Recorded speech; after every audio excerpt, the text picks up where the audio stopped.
All right. Hello, folks. Welcome to a rainy stream here on Tuesday afternoon, my time. So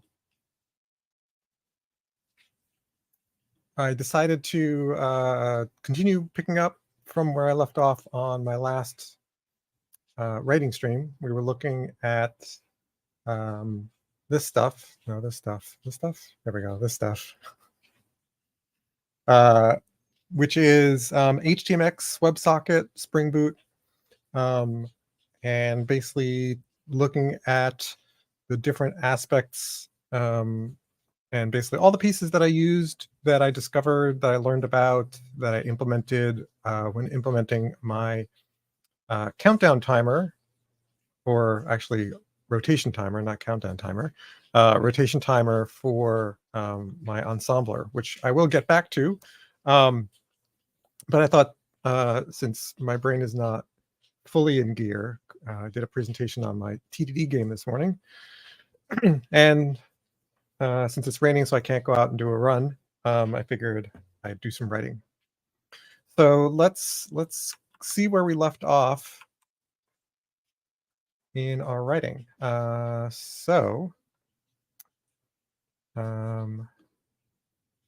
here.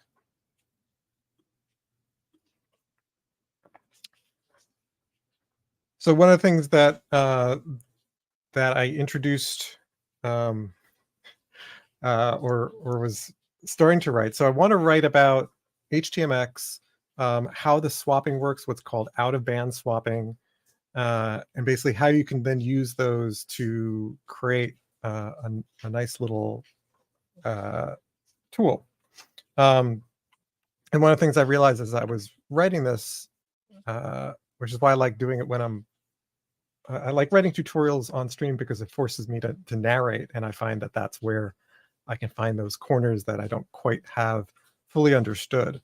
And so one of the things that I found was actually there was stuff I did not quite correctly in my ensemble timer, but worked anyway, because a lot of times when you learn things, you put a whole bunch of things in, and maybe some of the pieces aren't necessary, or some of the attributes aren't necessary, or some of the code isn't necessary.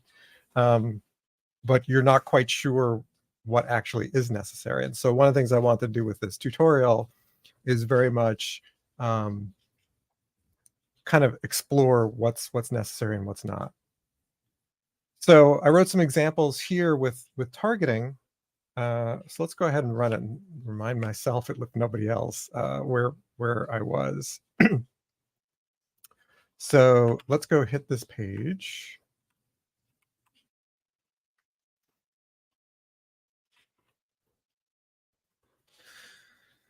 So here is one of the things that I like is, and I try to do this as much as possible, is not just provide examples, but provide negative examples.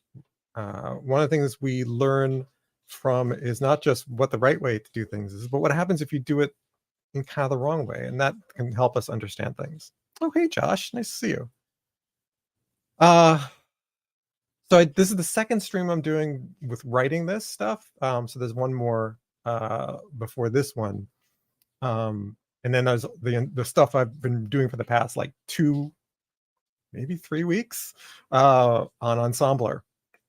That's where I was basically trying to figure out how to use this stuff. So depending on what you want to know, you can either go to the Twitch videos, which are the Ensembler specific stuff, or I'll paste a link to the previous YouTube video, but you should be able to find it.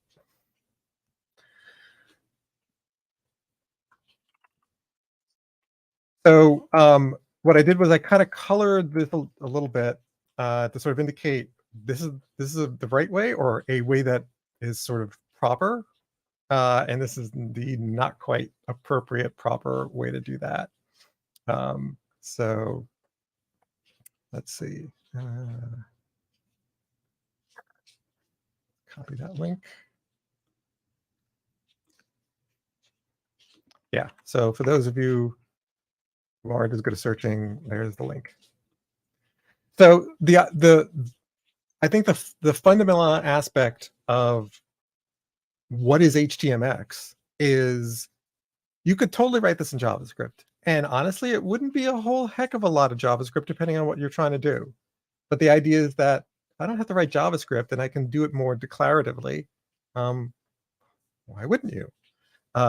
So if we look at kind of think about, okay, what might be a goal? What might be a thing you want to do with HTMX? I want to click a button and have it fetch HTML from the back end, from the server, and then basically inject that HTML into some place on the page, right? As they call it, the DOM, which is the document object model, which is basically all the elements, all the HTML elements that are on the page.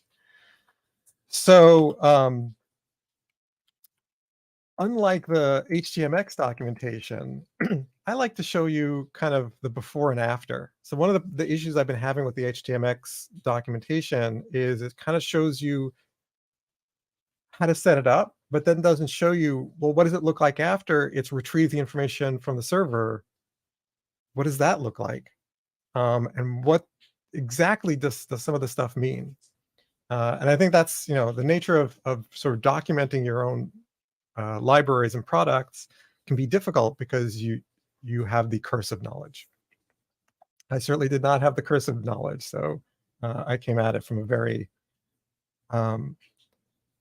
and there's some interesting stuff, and I talked about some of this in the last video of like, it says it correctly in the documentation, but what we do when we're reading stuff and we don't kind of know what's important, what's not, we tend to skim a lot, which means when you're writing, especially for a novice, that doesn't mean somebody who is early in their career doesn't know programming very well. A novice is something where it's like, I've been doing this stuff for forever, it sort of seems, but I don't know what these specific things mean.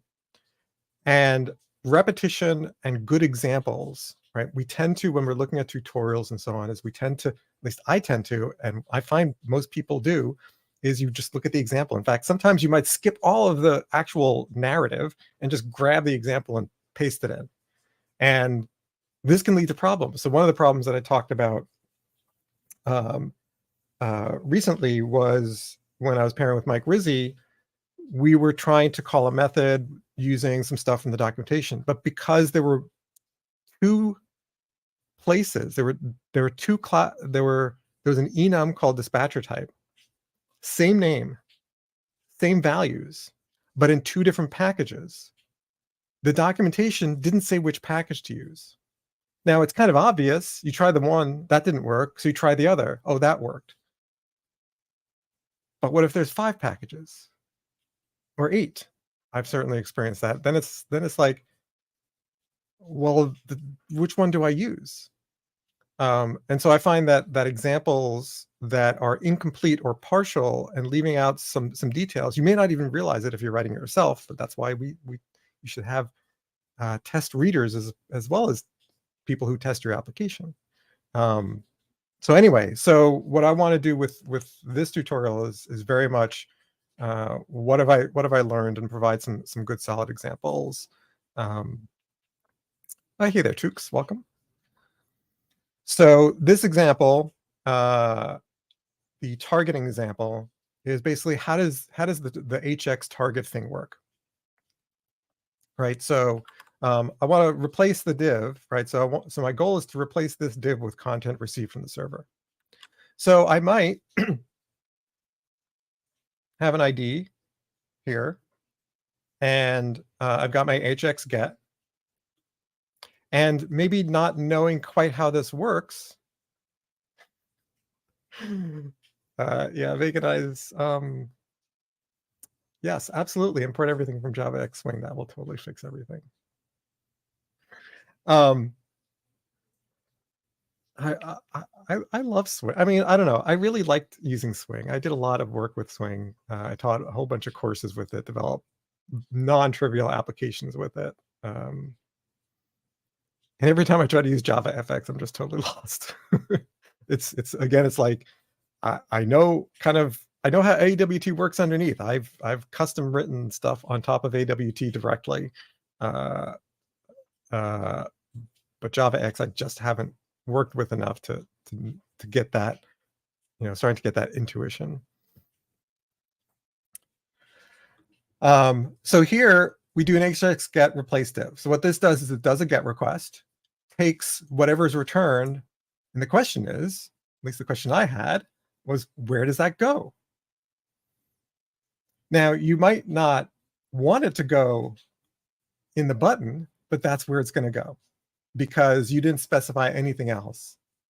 And so what happens when I click this is it replaces the button text itself. Probably not what you want. But again, it's a negative example, which is something you might try and wonder, why is it doing that? Yes, directly on AWT. Before Swing existed, I worked on a project where we had implemented a really beautiful interface, very much before its time. It was actually an applet, technically, because it was just ran in browsers when applets were allowed to do that.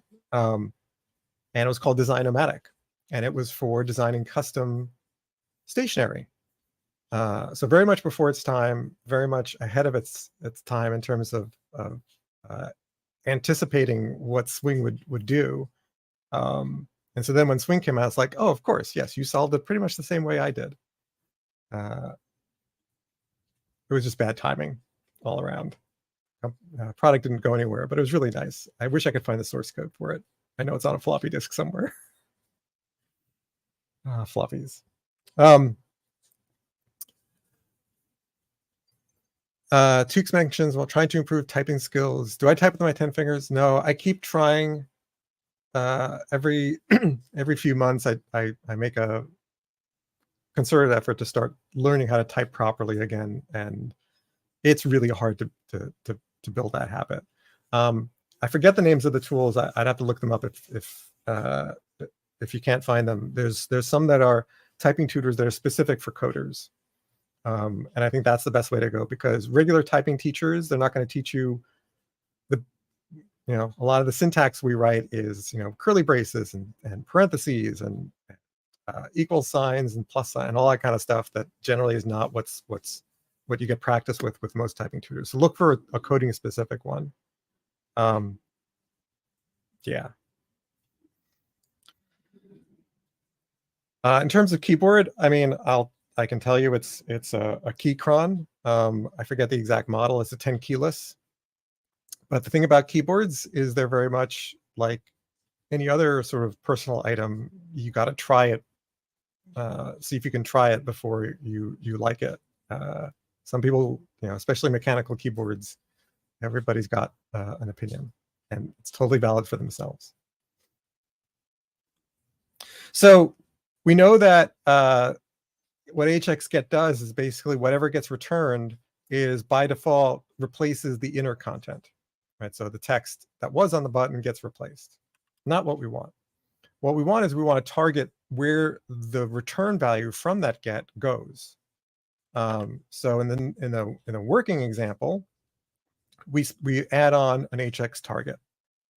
So here we're saying when we call replace div, whatever HTML you get back, put it here. And unfortunately, IntelliJ doesn't know what this target is, but we know what this target is. It's basically this right here. So this is using the standard sort of CSS query syntax. So # for or # for an ID reference. I also learned last time that you can target multiple IDs if they have the same ID, which you generally don't want to do. IDs generally should be unique. So this one basically says, hey, whatever content you get back from this HTMX get, put it here, because that's what we want. And so if we do that, it does the right thing, right? So it replaced this content here.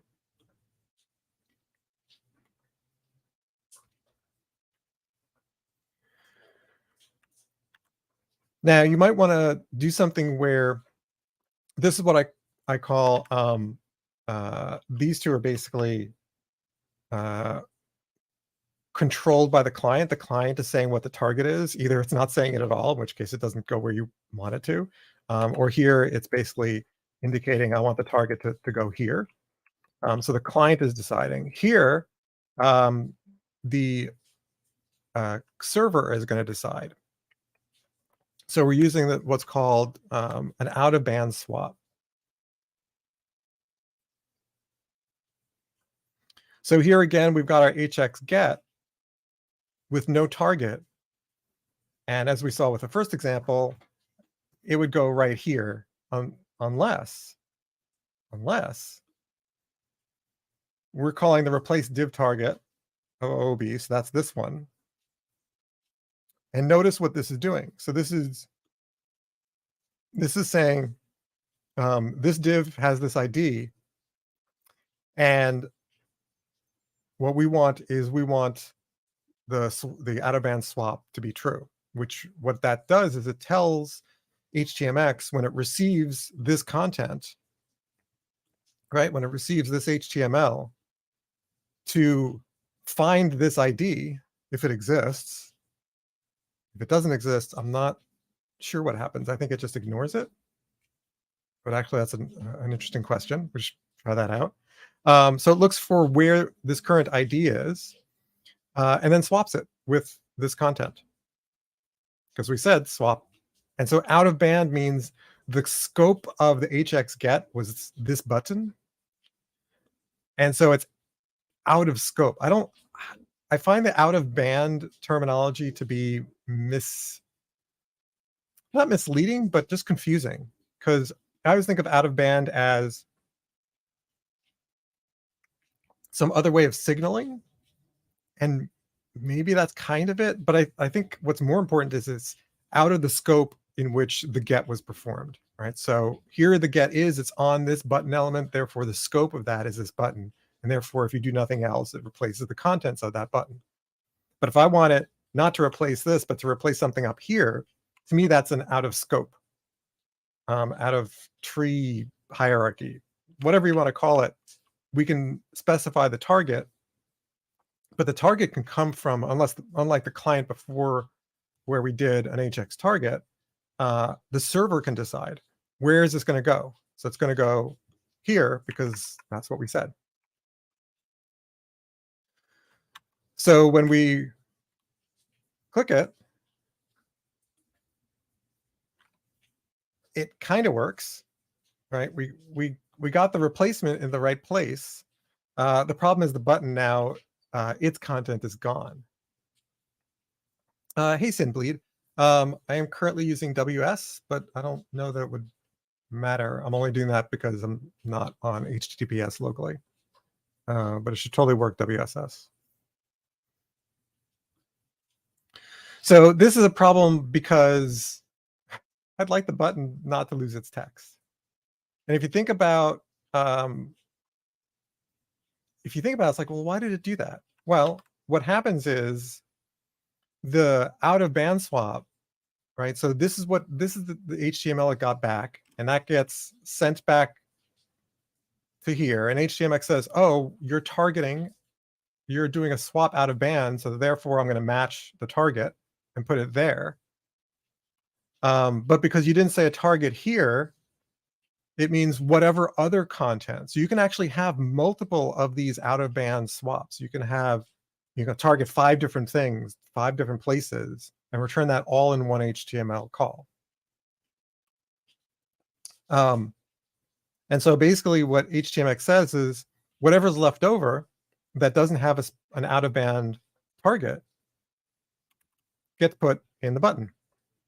Since there is nothing else, there's just this one div, it basically replaces it with empty. And we can prove this by saying, that.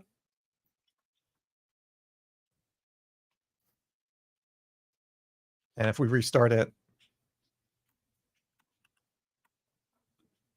right? So we see leftover text. In fact, that might be more clear as an example that this is now leftover text.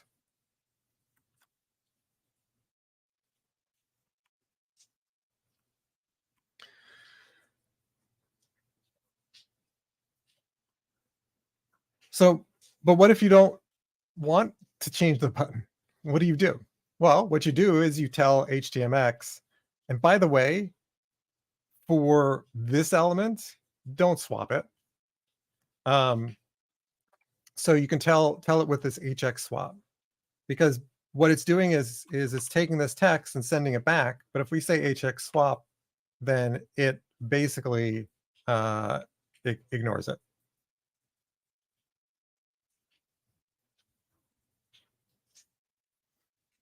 And so we can say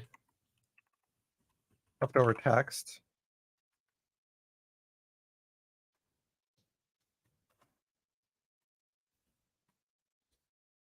Right? And so we see that the div was replaced, but that leftover text, nothing happened to it. It was basically completely ignored. And our button text looks fine. So this one gets replaced with the leftover text. This one doesn't. And we can press it multiple times, right? Each time it does a GET request, takes the div, and we can see that. That's why I put the time here, is we can see that change as I click it. Same with all these. This one, though, is changing the button text itself. And that might be useful, right? Because we might do a GET, probably not a GET request, but if we did a POST request, it might change the state, which means the button text might need to change. So with my timer, it needs to toggle between pause and resume. Endo functor 0, at least 80%, yes. 100% agree. Like, I think most single page application, whether you call them a framework or a library, I think it's irrelevant.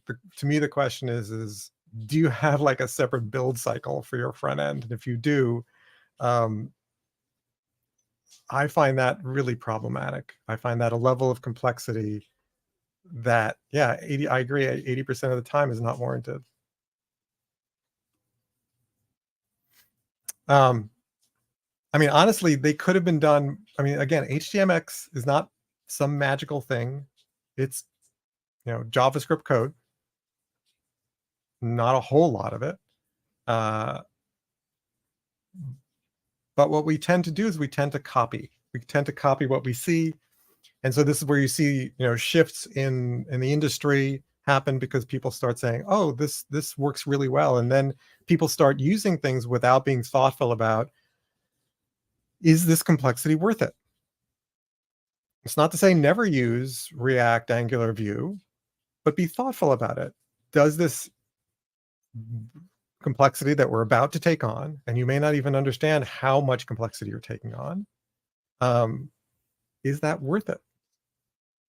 Because if you don't need it and you're just presenting what are sort of, you want to have some amount of interaction without reloading the whole page and some pieces of the page, what is referred to sometimes as islands of interactivity, you don't need a whole framework to do that. And I've worked with teams where they're just buried in that complexity that's not warranted.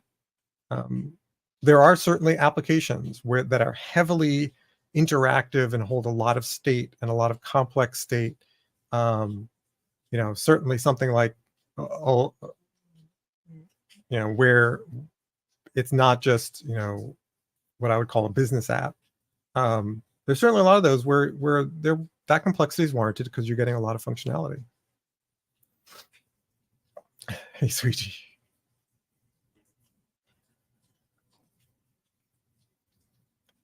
Yes, absolutely. There's going to be parts of an application that require a lot of interaction with the back end, and you don't want to reload entire pages.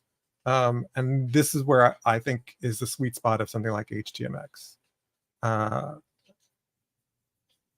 Or just like a little bit of JavaScript. Like, I went back to my TDD game that I was writing using Vue, and I'm like, I don't even know how to build this thing anymore, because it's a couple of years old, and like, I don't even know if I can build it anymore. It's using Vue 2 and Vue 3 is the current. And I'm like, I don't really need that. I mean, it was fun because I was also learning it and doing some other stuff with it. But yeah, there are lots of applications that have space for that interactivity. I don't know, it feels like every day is an SPA rant.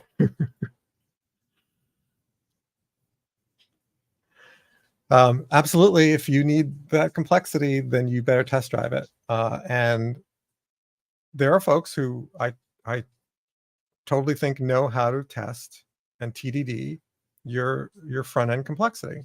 Um, but boy, the last thing you want to do is like deep sit in the browser debugger to. I just it hurts me to think about.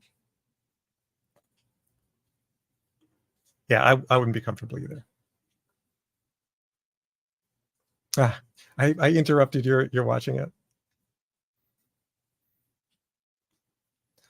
So so I'm pretty happy with these examples. Uh, and I like the leftover text. I think that's actually more clear than just leaving it blank. And this would be ignored text. But as I was mentioning, like there are times when you actually do want the button to change, right? So the toggle situation, you click it, right? Before you click it, it says pause. You click it, now it says resume, right? And this gets to the underlying foundation of why it is getting HTML from the server and not JSON, which is let the server figure that out. Why get a bunch of JSON that you then in the browser have to turn into HTML and process and transform? Why not just do that on the server? The server is the one that has the state. The server is the one that knows if the timer is running or not. The server is the one that knows whose turn it is. So let it drive the UI. And this is what hypermedia as the engine of application state, or HADIOS, is all about.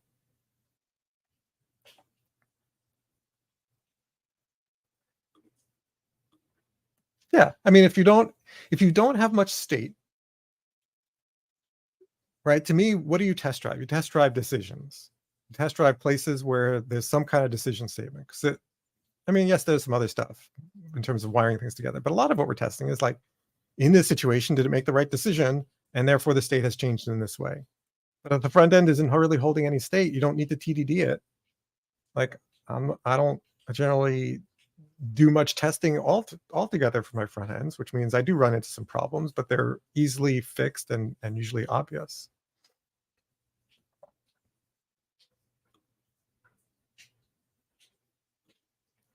Yeah, decision making, branch and logic. I prefer decision making because things like switch statements um, don't look like branches, but it's all the same thing.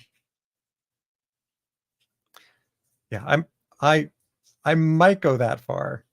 Um, I think they have their place, but it's so much smaller than so much smaller than the current usage that I hope people will come to their senses.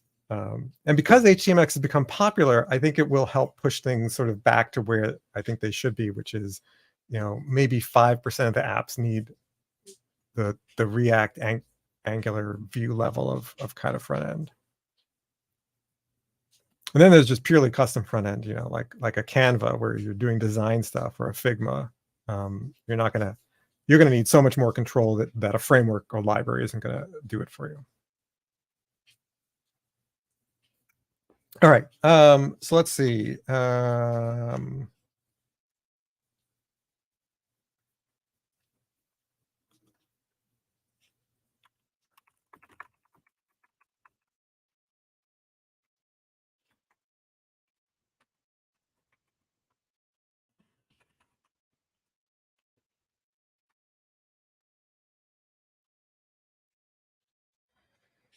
All right. So that's the targeting.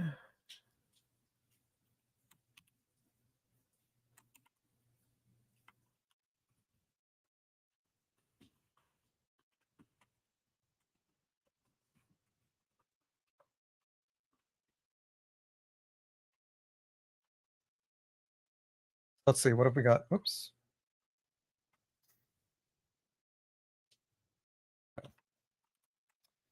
We don't need that stuff. Optimize imports.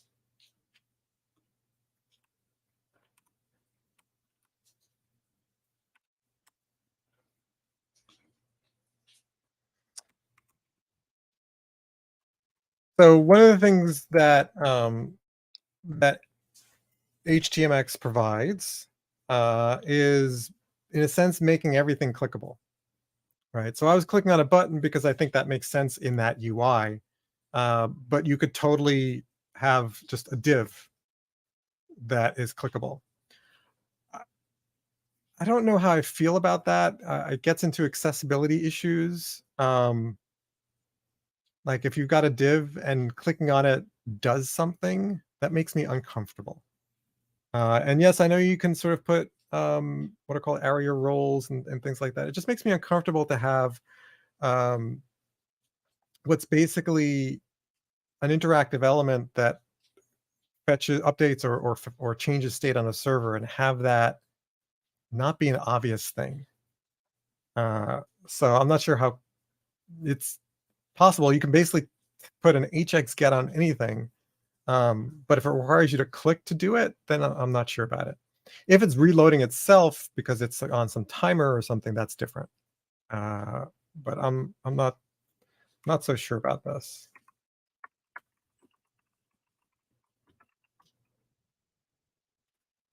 But I'd have to look at some more examples to see what folks are using, sort of non-button, non-input elements that are triggering things.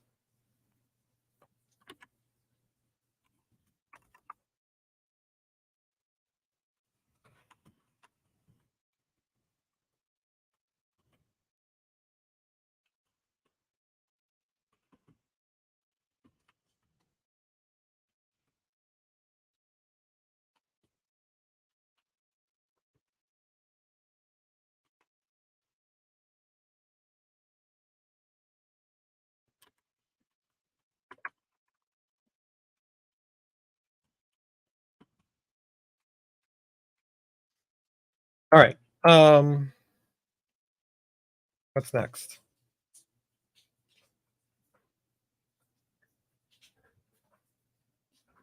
Oh, I wanted to try the multi-target. Just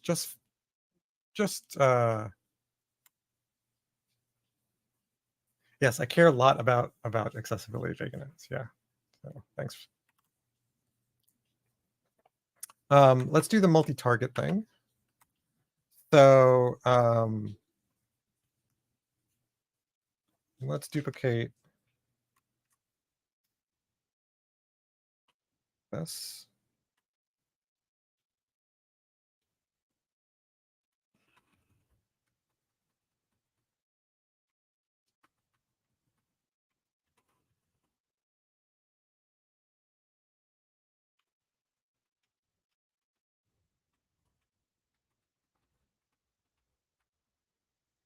And this will be replace multiple targets.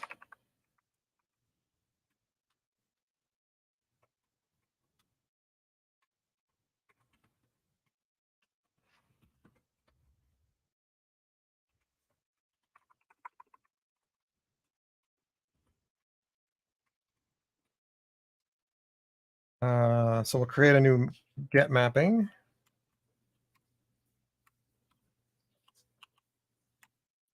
And that'll be this.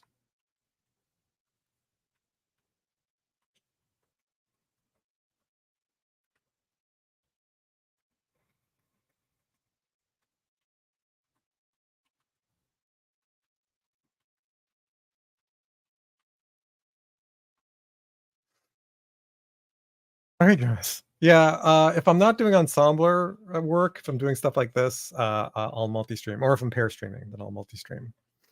But I haven't gotten OBS to. There's nothing stopping me. I just haven't plugged in my third monitor and done some fiddling around. So welcome. Um, so here we want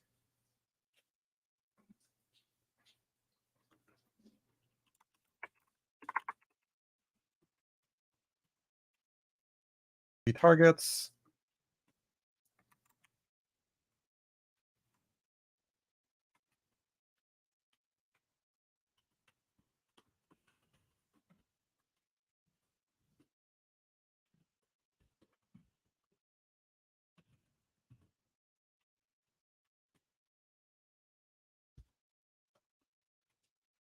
HTMX swap. Okay. Oh, you prefer? I'm curious why you prefer YouTube.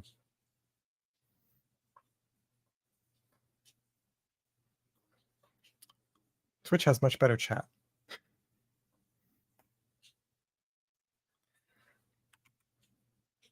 So let's see. So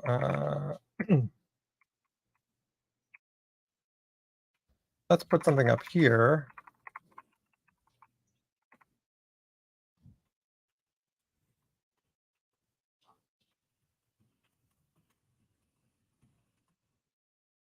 Oh, thanks, Jonas. Glad you enjoyed it.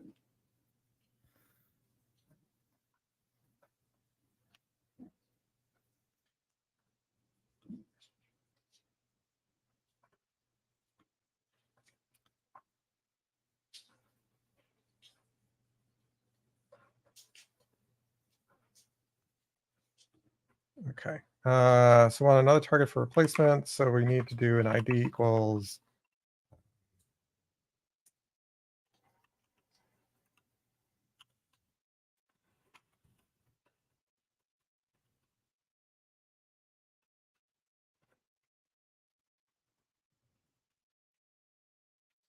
and let's put some class on here. Bold text 2XL, text gray.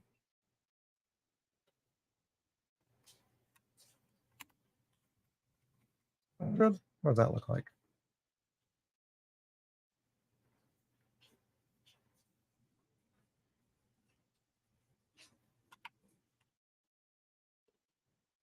And let's give it some margin.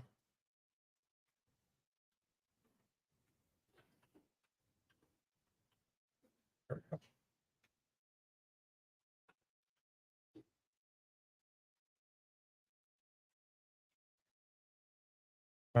Let's also give this some margin.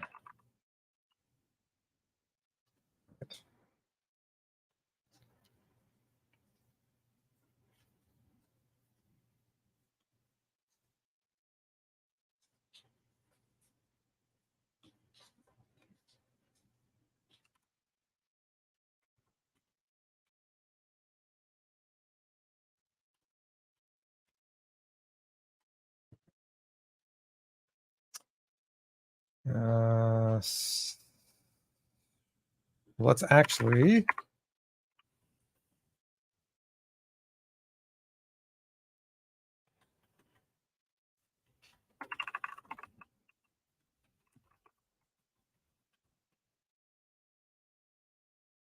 now this won't work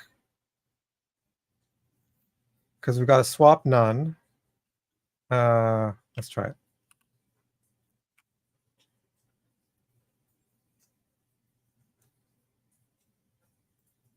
Yes, the rewind is true. Yes, that is better in YouTube.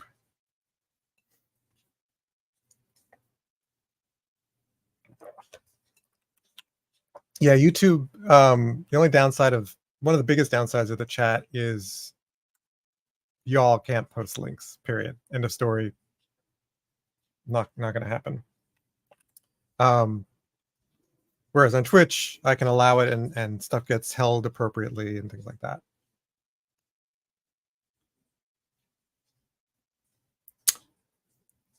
Did I do the HX get wrong? This is targeting over here. Well, it does show that you can target anything, right?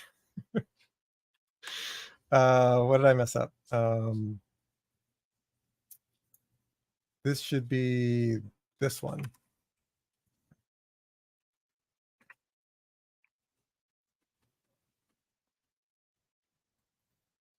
So one thing I haven't figured out is in IntelliJ,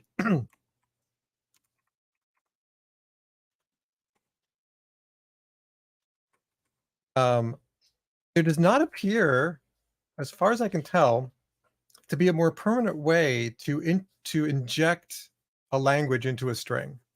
So here it did the inject language as HTML, and now it colored stuff. Now it understands semantically, or I guess syntactically, not semantically. It understands the syntax, like I can grow pieces and it makes sense. Whereas here, it's just like, I don't know, it's like there's that word and then there's the entire string because it doesn't know anything about the content until I go ahead and inject it. I have not figured out, although I haven't looked very hard, but I haven't figured out how to turn this on. Like, I want all strings in this file to be treated as HTML. That I would love that. I thought there might be an annotation, but I couldn't find it. There might be, it just not didn't find it documented. Oh, the at language. Even that, like, I guess that makes sense. It's just kind of like, can I do it on the whole thing? Where is that imported from, though?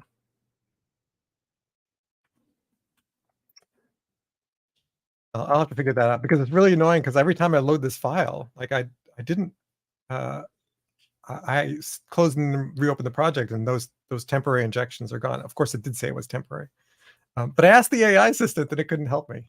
And it's like if JetBrains doesn't have, if JetBrains' own AI assistant doesn't know IntelliJ, what are they doing? All right, let's rerun this.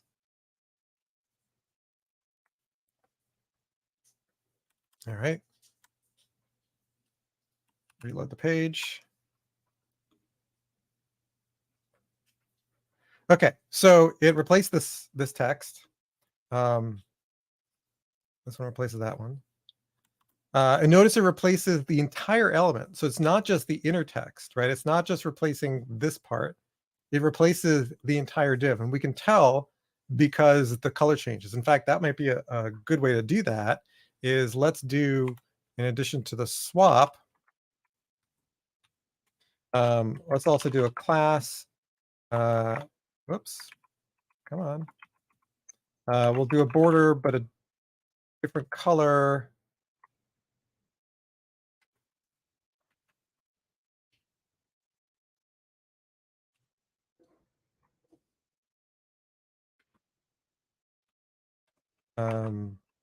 Autocomplete me.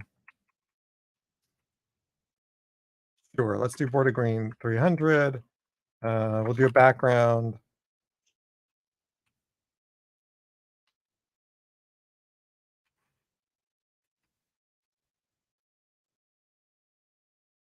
Background yellow 50. And we'll do P2.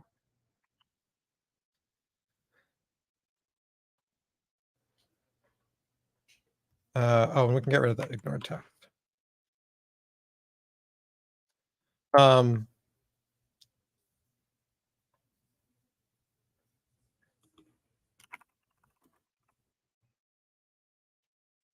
so now the H2 wasn't replaced because we didn't put the ID on it. Oh, thanks, Veganaz. I'll check that out. So here we'll do update the class. We'll update the class and we'll keep the ID.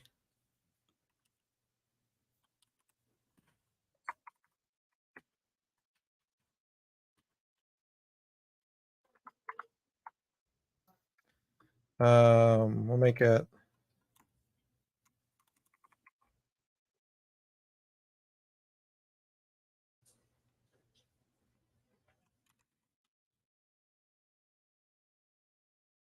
$400. Right.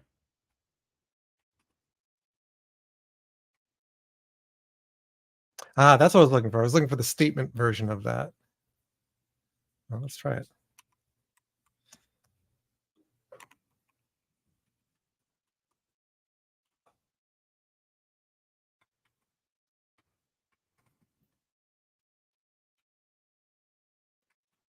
That's lowercase. Hey, that did it. Thank you, Jonas. That's what I want. I assume that doesn't apply to the whole thing, right? I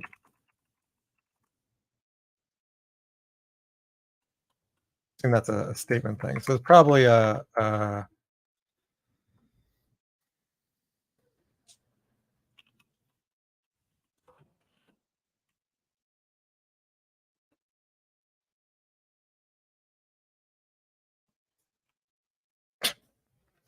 What are you doing? Updating Maven repository indexes.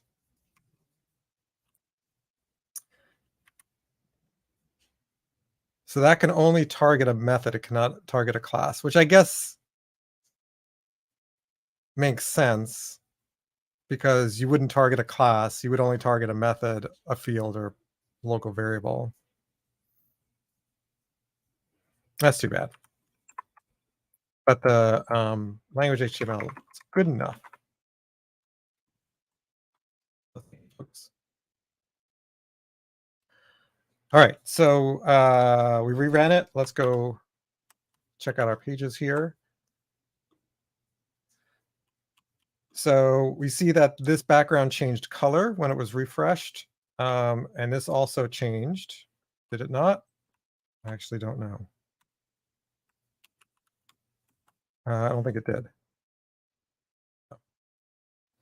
And the reason why is I didn't say out of band swap. So let's make this background.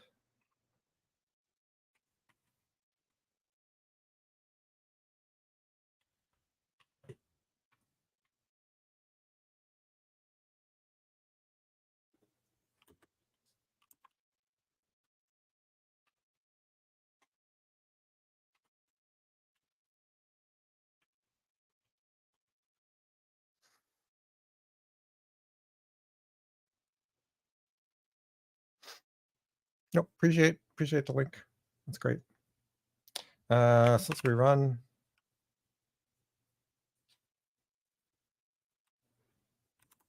Refresh.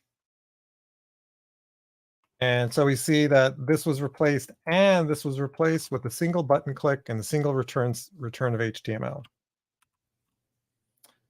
So we proved multiple OOB targets works.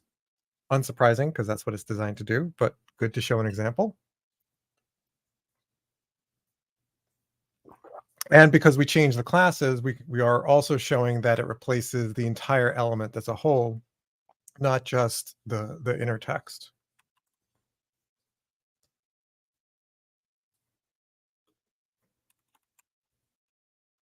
All right.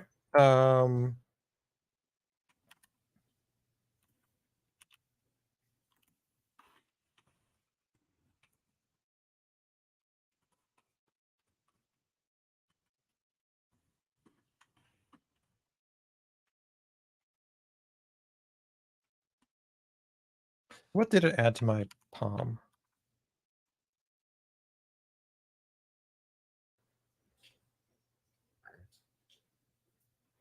Oh, it added the JetBrains annotation. Okay.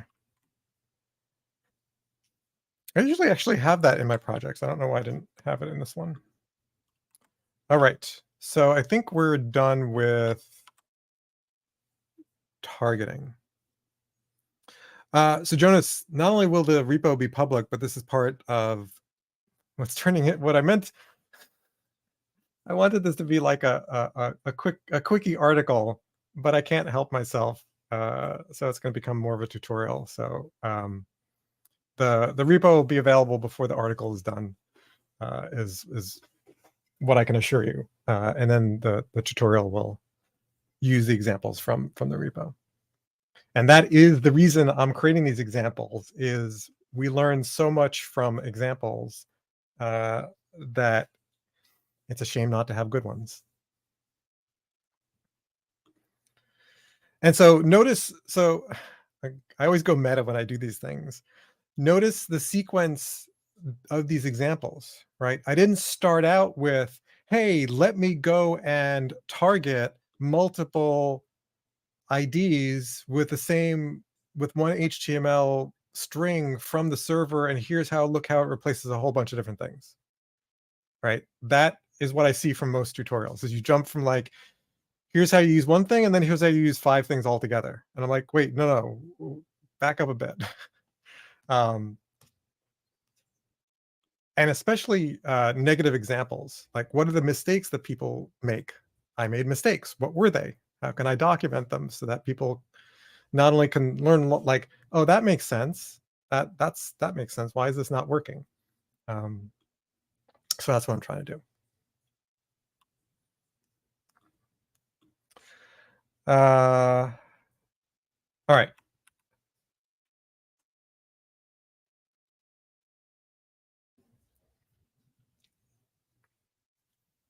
So is there anything else I need to say then about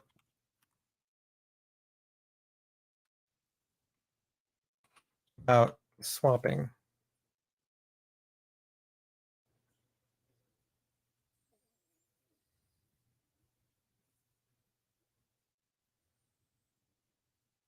I could look into morph swap, but I feel like if I keep doing that kind of thing, did I use morph swap? No. I could explore it, but if I do that, this thing will never be done.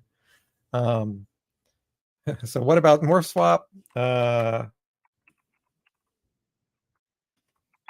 I'm gonna say Yagni right now for that.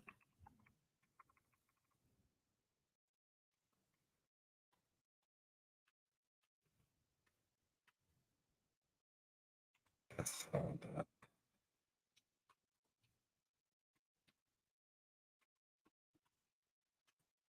All right, so we've got the HTMX get, we've got the target, we've got the out of band swap multiple targets.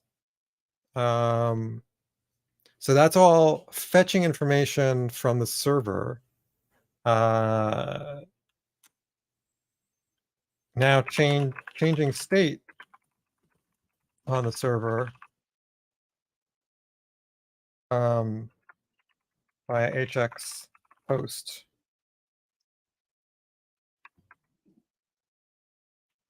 And how that can change the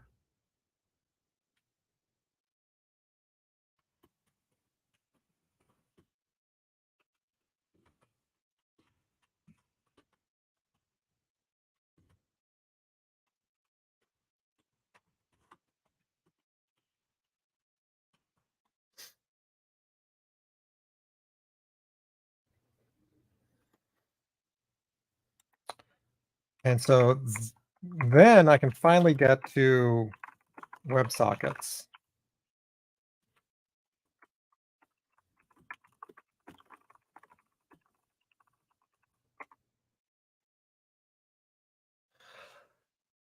No, I don't think HX delete. I think to me, I'm again, it's like I'm trying to like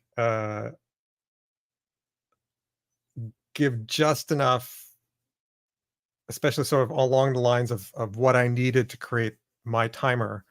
Because honestly, I think once you understand HX get and HX post, HX delete is just another post. Put, patch, they're all state changes. So initiating those are all going to be basically similar, and eventually it would result in um, something something on the UI changing. Um, it does bring up, you probably want HX delete though to actually remove something. Um, so maybe. Unlike all the others where it's sort of changing existing content to something else, delete might actually need to remove something. Uh,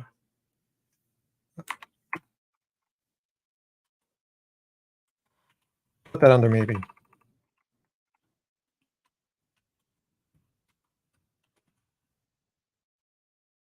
Or swap down there too.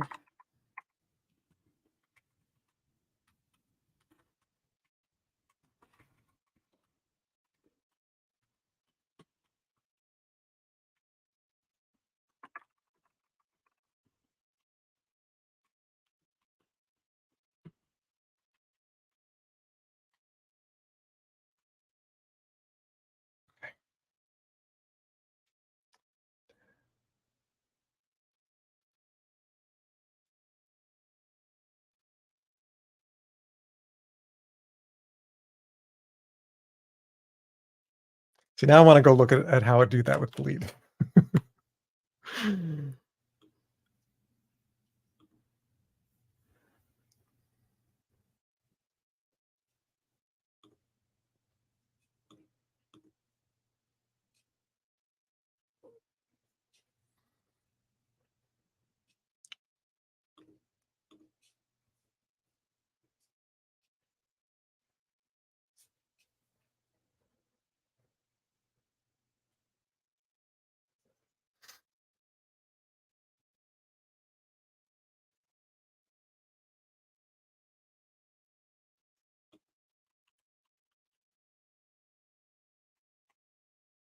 Yeah, okay. It's an outbound swap type. So once you know out-of-band swap, it's actually is actually pretty straightforward. But a delete example would be relatively straightforward. All right. Now I'm satisfied. Now I can. It's like I just had to know. That's very. Some Superman has his kryptonite. I have my. What is that? They both are not great.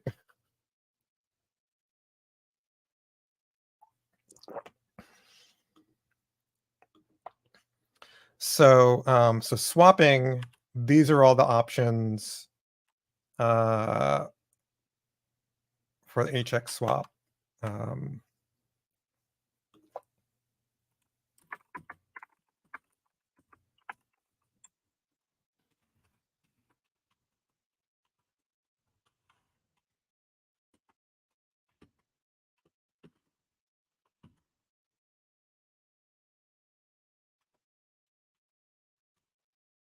so none is not the same thing as delete. So we could have some fun. Um,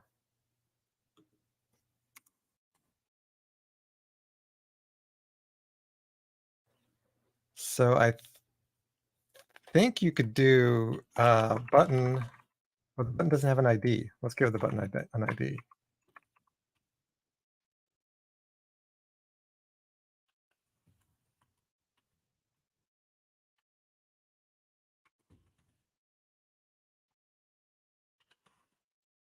See what this does.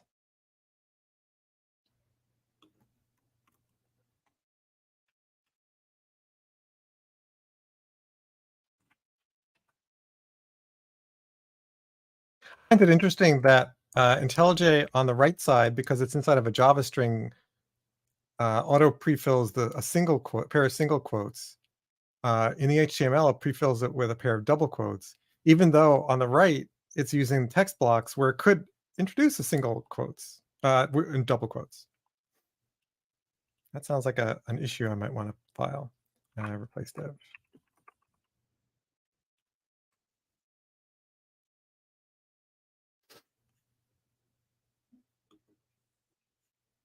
Oh, hey, Dudeman.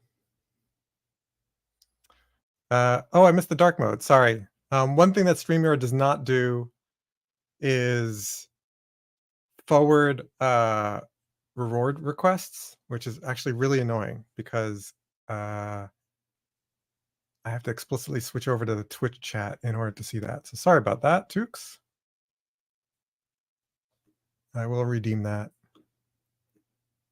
Okay, so that should show up better. I'll do that after I finish this. Okay, let's go here.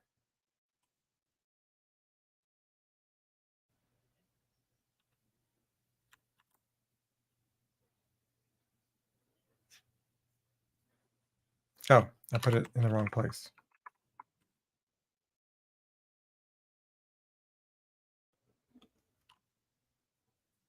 So if I say HX swap none, does that get overridden by the HX swap OOB?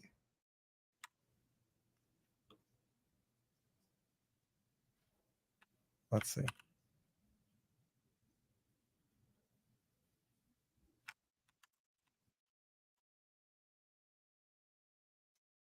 does.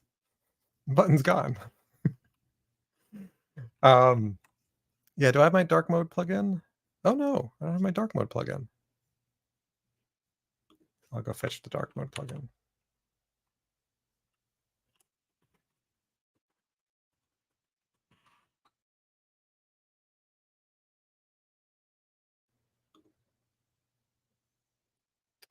Oh, dark read is inactive? What got replaced? I wonder if it still works. I might have disabled it.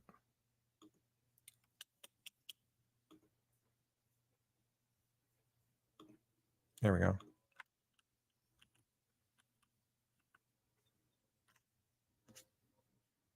Oh, it's saying disabled because I disabled it. That was confusing. Okay. Let's pin dark reader.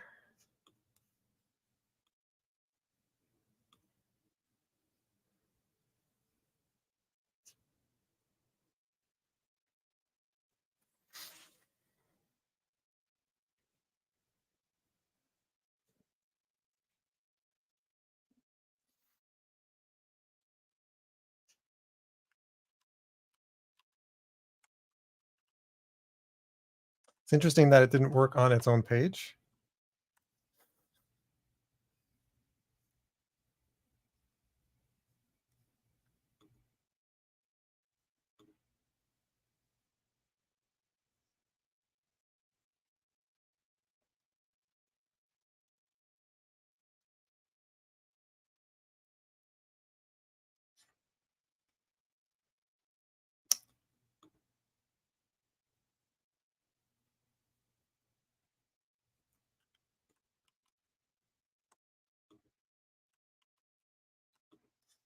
I love when shortcut keys like get captured by different things. So here it's saying uh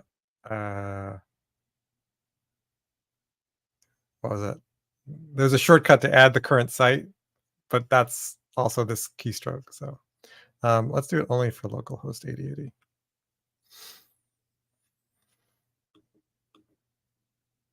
There we go.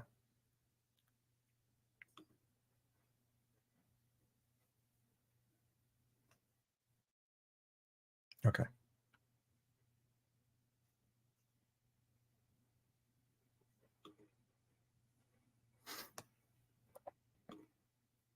Perfect. Okay. I had to turn it off and on again because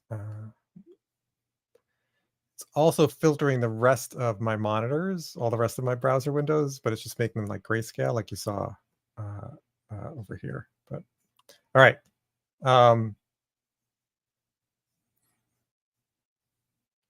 Tukes, you redeemed 20 minutes of dark mode. So let's do that. And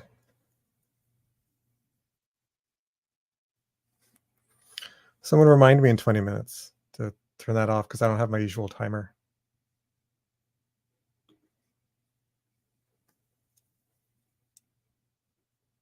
20-minute countdown. 20 minutes counting down. All right. And let's switch IntelliJ.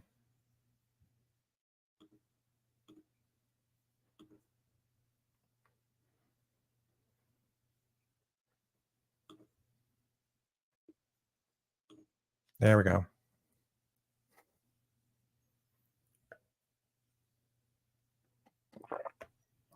Yeah, you redeemed 20 minutes. We'll do 20 minutes. All right. So that worked. That was fun. But let me take that out. So it looks like, so this is also interesting. The HX swap OOB overrides, which to me would make sense, that the server can totally override what the client says, right? Because I really like this mentality of the server's first class, darn it. I know more than you do. So if I say delete, you delete. I don't care what you say right now. So I'm very much in favor of that, but that's because I'm a back-end developer. Power to the back end. So we'll go ahead and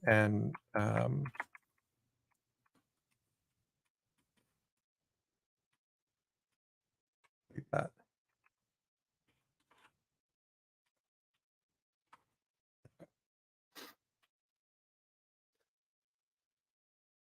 Yeah, you will only find dark mode on solo streams, not on pair streams. So let's go here.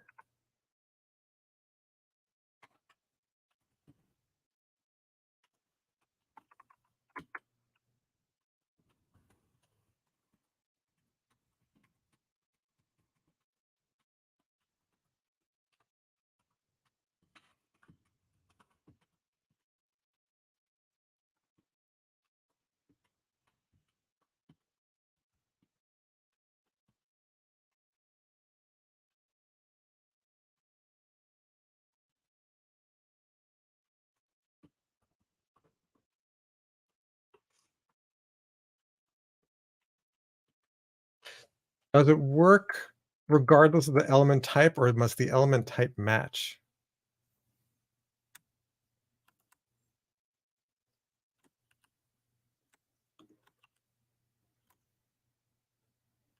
So that's a good question.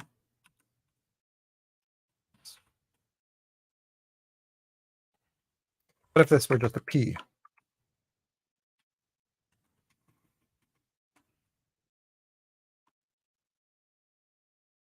Would that work?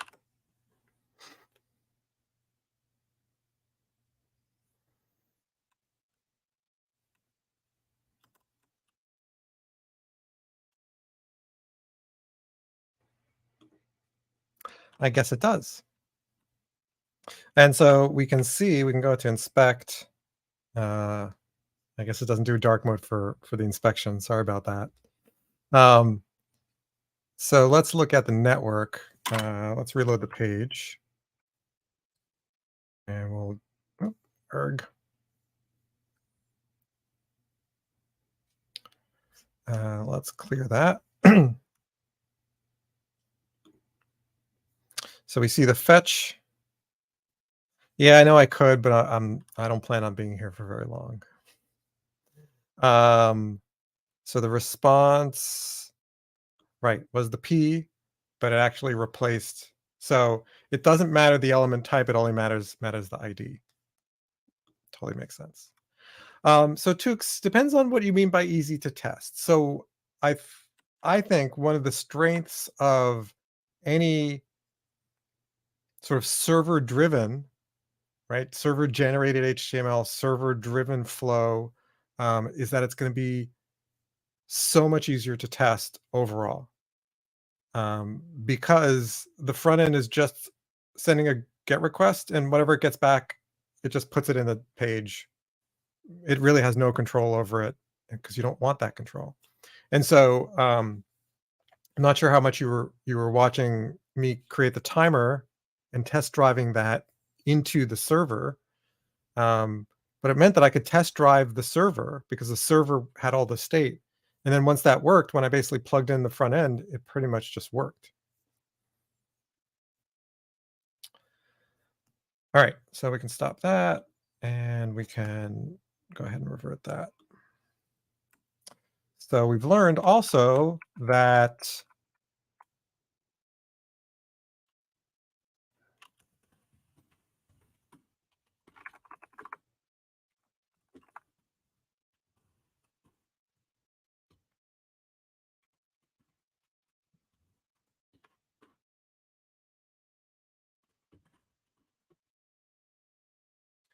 um,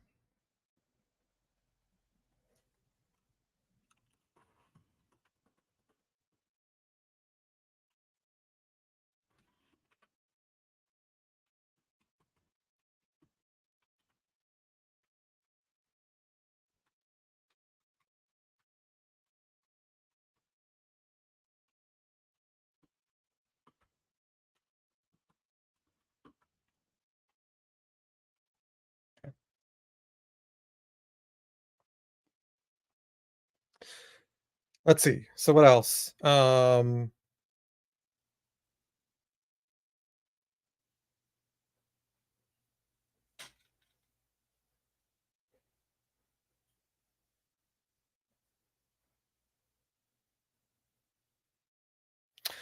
So let's use the example then of an HX post doing a state change on the server. And let's say it has to go through, so we won't need the targeting page anymore. This will be, we'll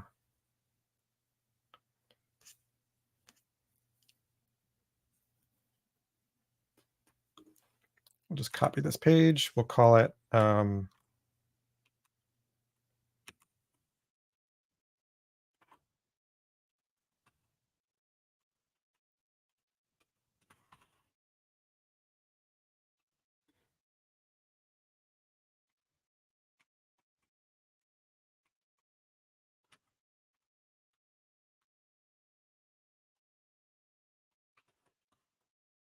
do that.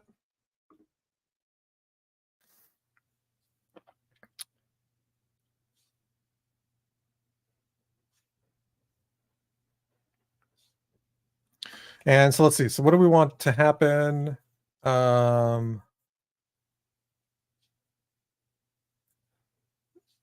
I think the simplest example is just toggling.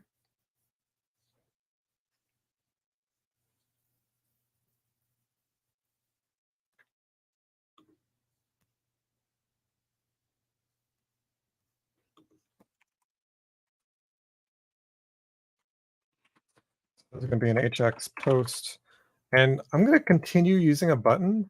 Um,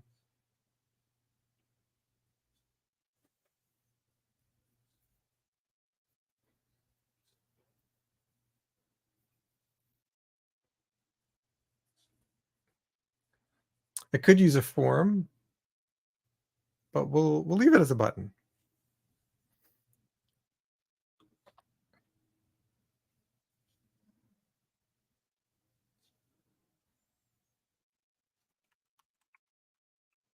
So this example changes state on the server, which causes the button text to change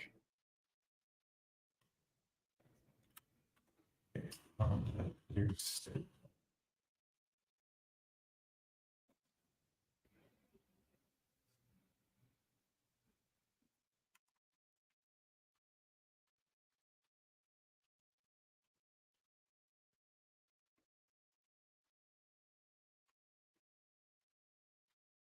So we won't need another div because we're not replacing anything.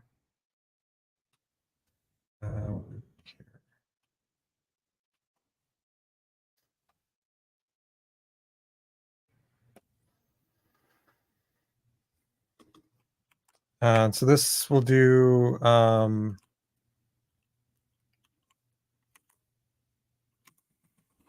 post to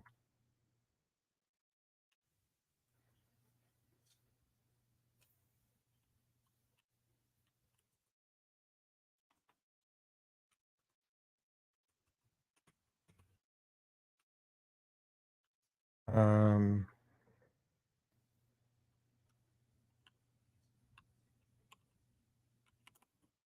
it's like something like active.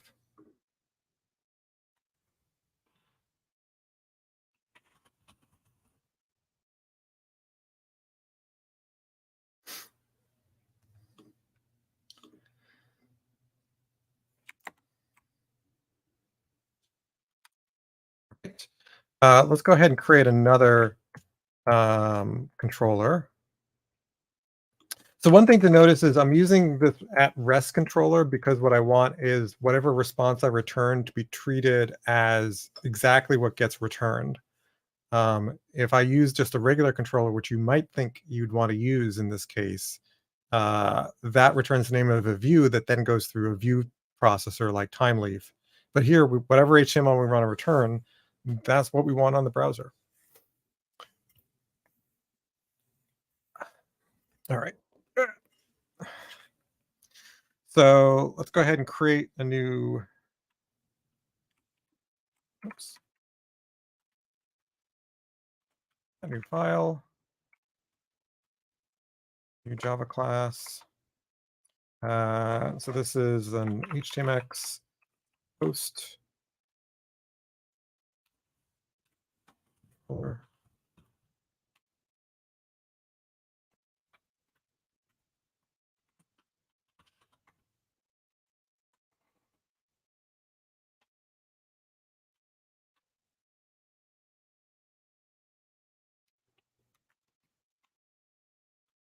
will it generate?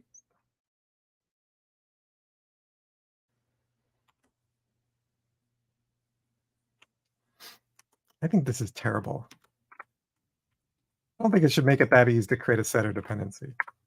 Let's do post mapping, and we want post toggle active.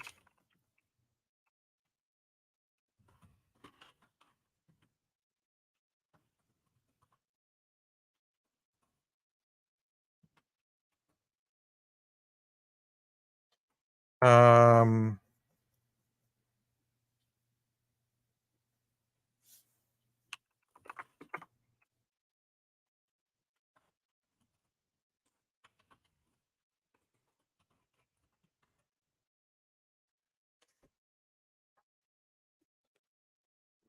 So I think by default, I'm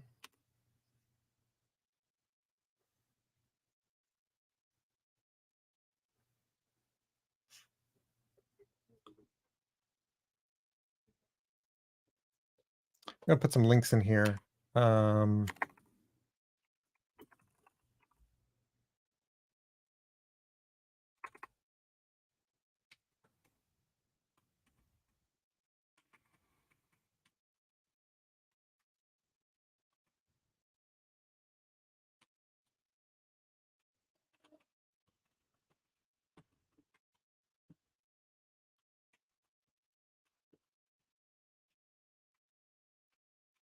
let's do that. Oop.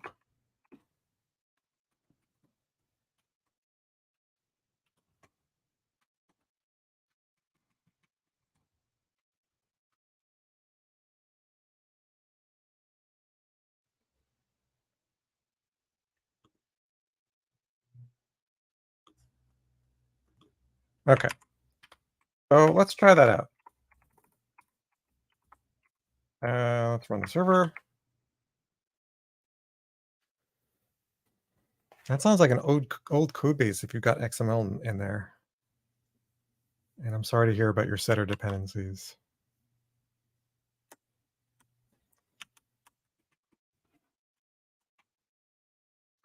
All right, so if we activate, it does a post, causes the server to execute this method. It returned deactivate, which is now the new content of the button. Straightforward. Of course, now it doesn't appear to do anything.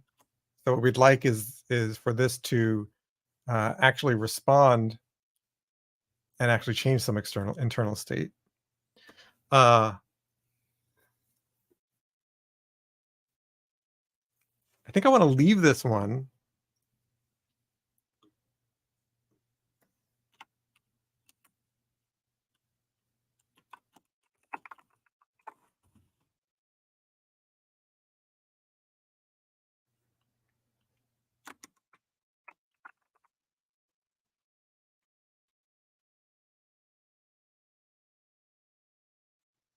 Oh gosh, yeah, Spring Framework 3. Yeah, yeah, yeah. That's a hard one. Hopefully, you're slowly transitioning them. That's not what I want. That is what I want.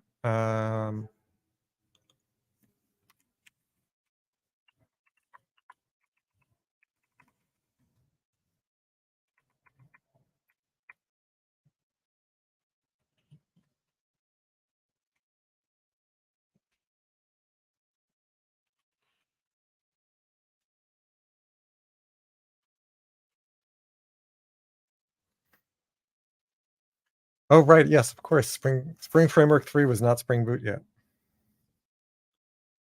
or probably wasn't. Anybody remember Spring Roo? Okay, so this one is constant. This one is the one we want toggle active.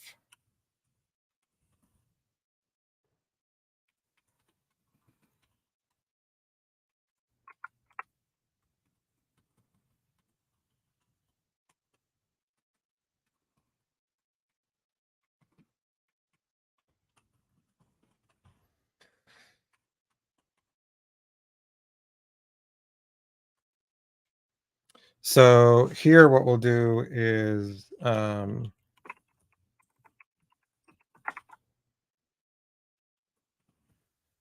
that. We'll create a field for that.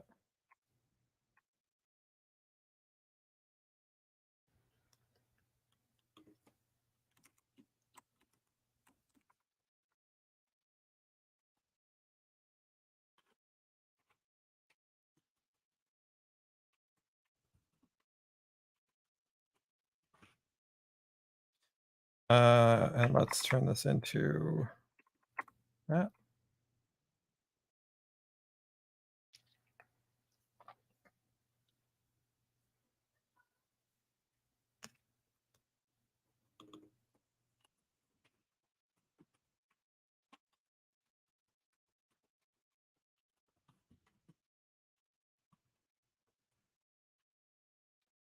Post constant, that's this one.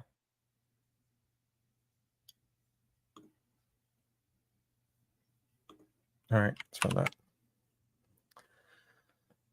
Yeah, Spring 2.7 is not too shabby. I think I still have an application on 1.5. It's not an important one. All right. So that just returns a constant. This one toggles back and forth.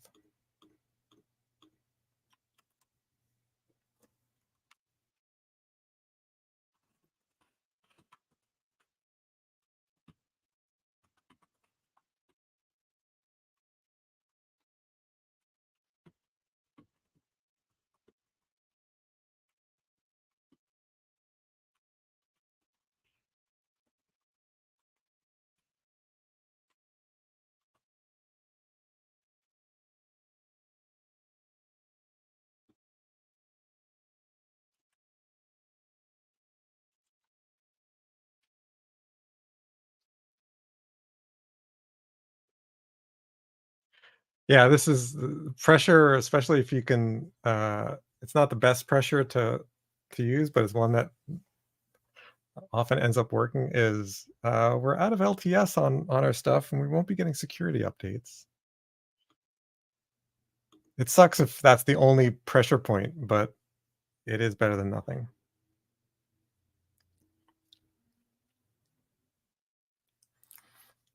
So let's do one more post that sort of cycles through a multi-state kind of thing.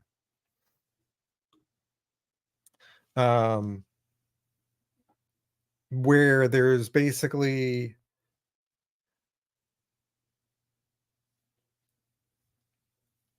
I don't know how complex I want to get about this, but you can imagine there's all sorts of things around. Oh, dark mode's over. There's all sorts of things around. Since you have control over returning a completely new button, not just changing the text, you could basically disable a button. Uh, you do get it to some other interesting issues around like where are you holding the templates for these buttons?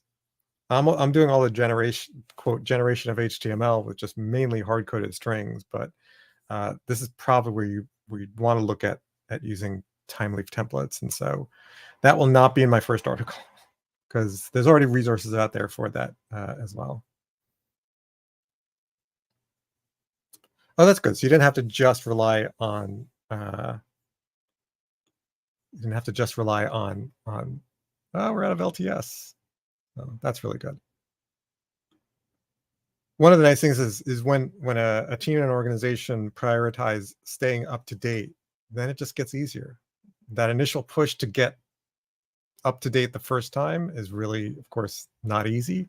But then once you're there and you continue to stay up to date, everything else is so much easier. Yeah.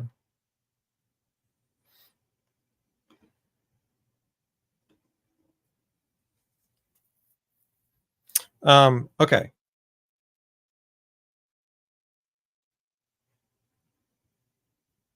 So we've got the toggle. We'll do one more toggle to go through 3 states, and then I think that's it. Um,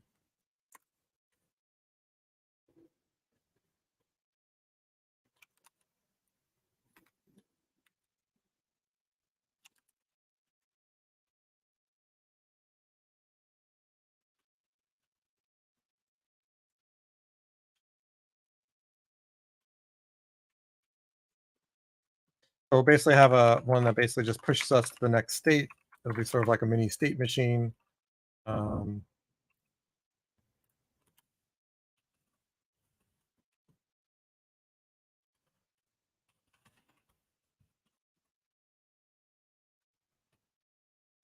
we'll go ahead and create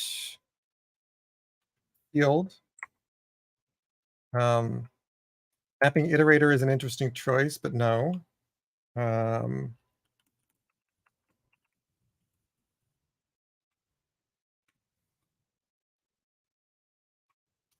we'll put an enum.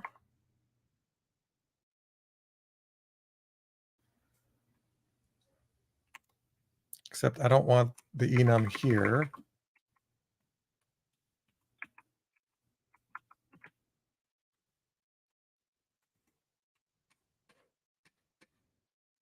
I create an inner enum. Well, we'll start out with a inner state.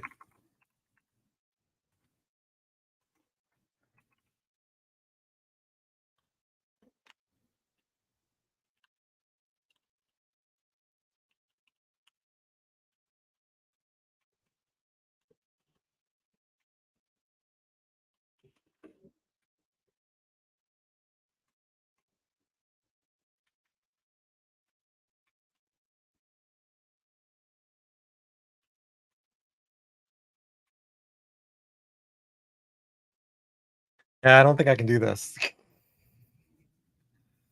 All right, Jonas, have a good one.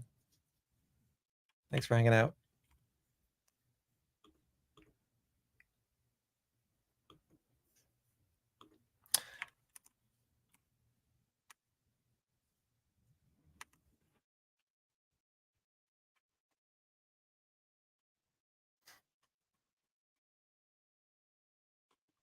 That.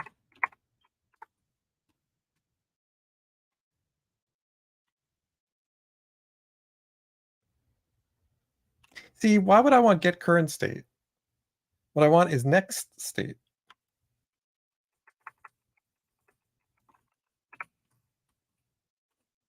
It knew I wanted that because I wrote it up here.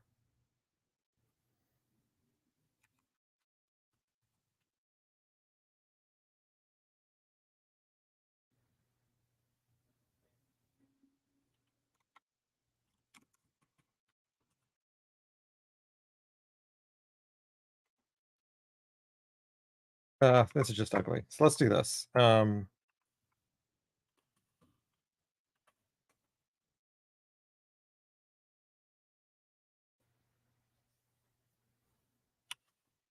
do that on this.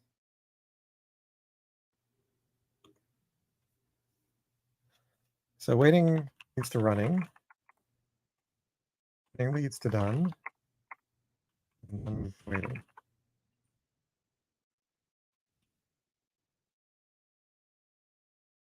What doesn't it like?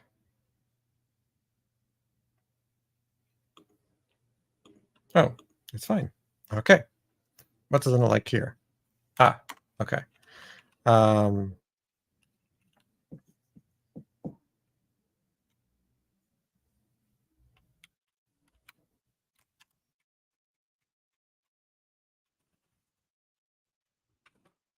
Create a thing called button text, and it will return button text. And we'll create that as a field. And we'll create that as a constructor parameter. And then we'll create that here.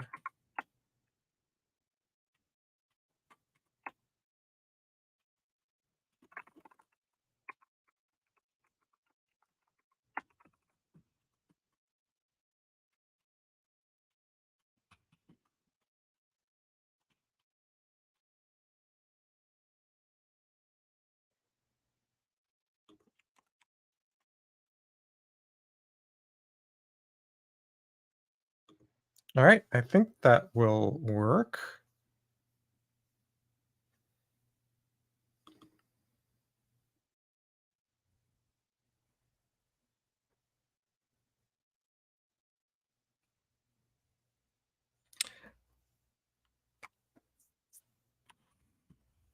And so one of the issues is what happens when the page first loads is we'd like it to reflect the current state. Um,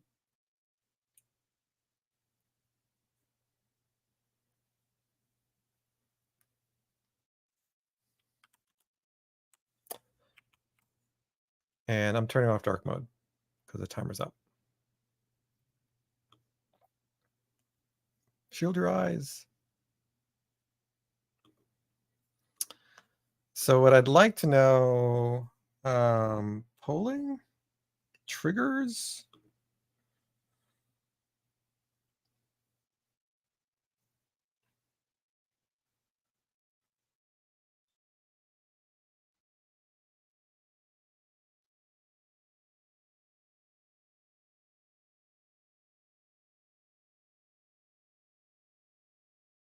Load pulling?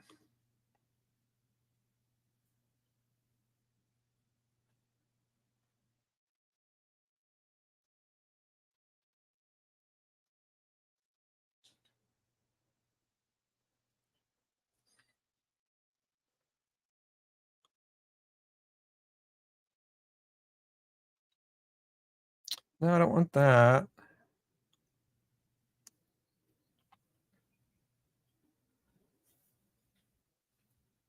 Thanks, Bacon Eyes.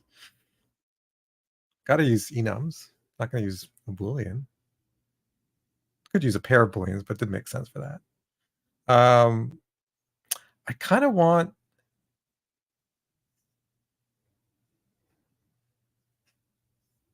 the trigger.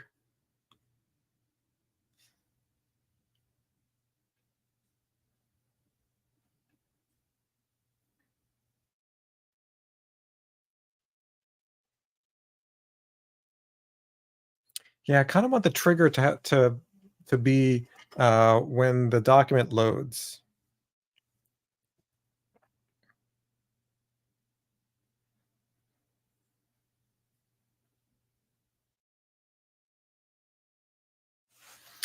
So if I do from document,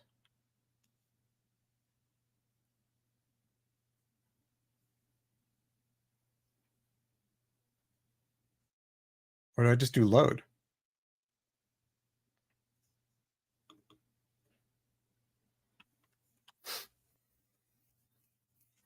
Oh, static private, yeah. Static private file uh, would not be as nice. I guess I could try load, see what happens. Let's. So if I load, it's going to do.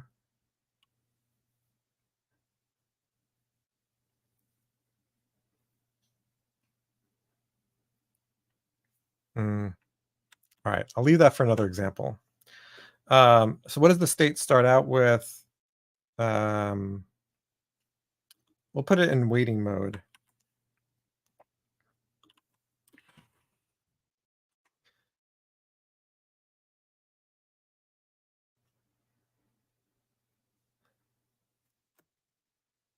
And here's where I'd like to put a GET request. Well, let's make sure this works. Then I can't resist. I'm going to put in a GET mapping for next state, which tells us what the current state is.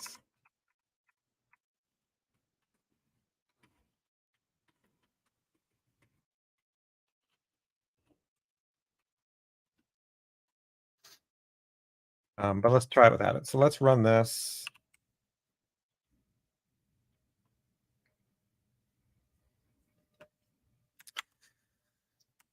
And refresh the page. Is that the one I wanted? Did I not implement the? Oh, I did. Oh, whoops. So I actually did not. This is the Boolean toggler.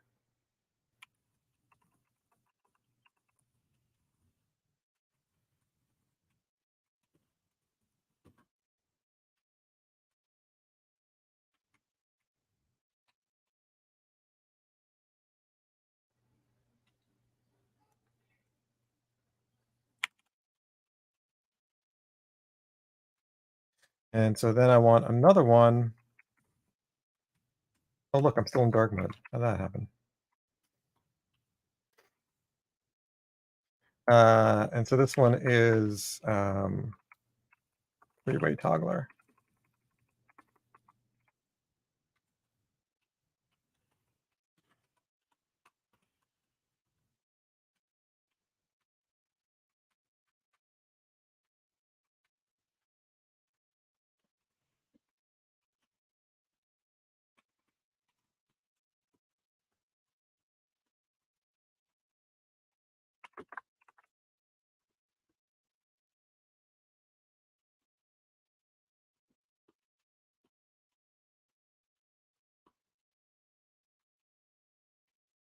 This is going to be post. This is just going to be state.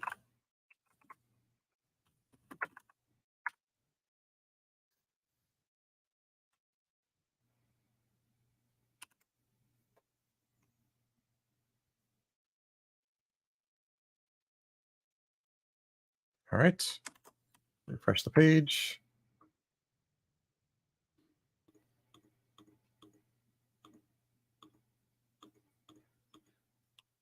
So it toggles through all those states, but we would like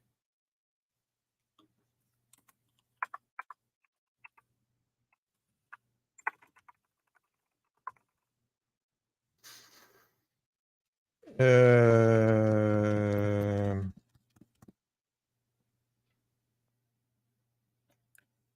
oh, so here's, I think I can do an out of band swap with just inner HTML, right? Let's see.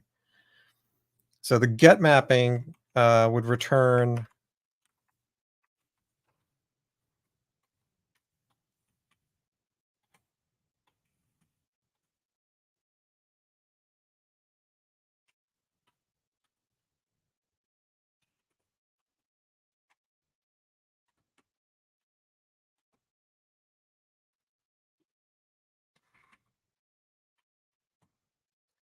so we want it to be, I don't think the element matters. Well, let's see what happens. So let's put a P in here with an ID equals three-way state. And then the HX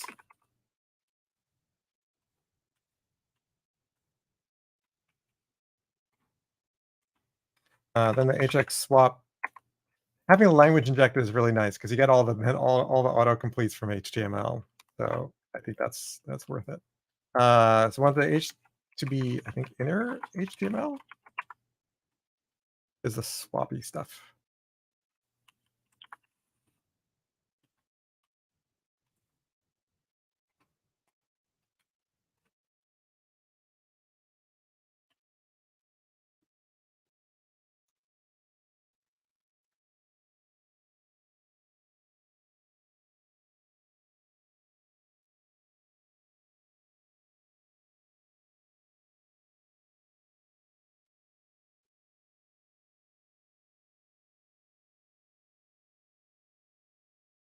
So inner HTML is the default, but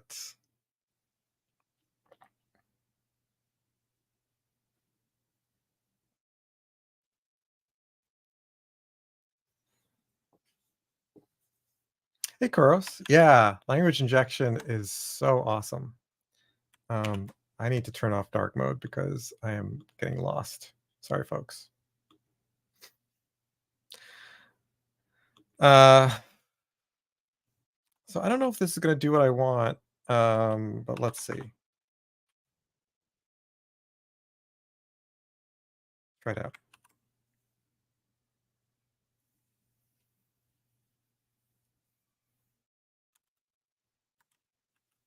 Oops.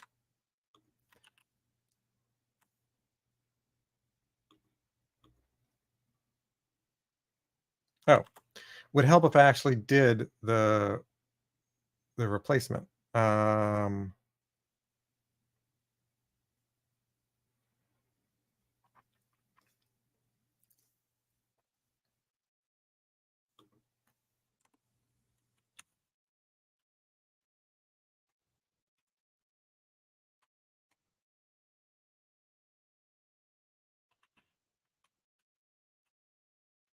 We're going to do a get to that.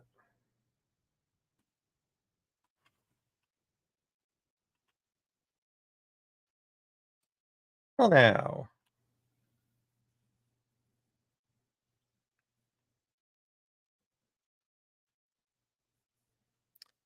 That didn't go as planned. Let's take a look.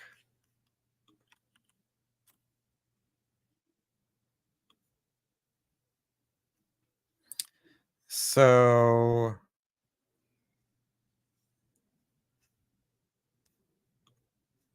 we called to get state, we got this, and it looks like it replaced the entire inner HTML of this div. Um,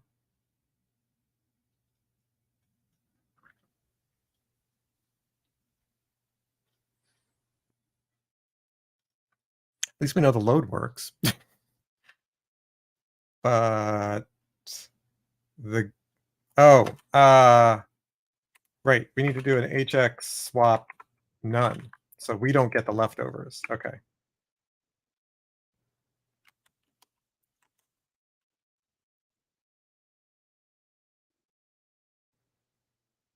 Oh, look, it loaded.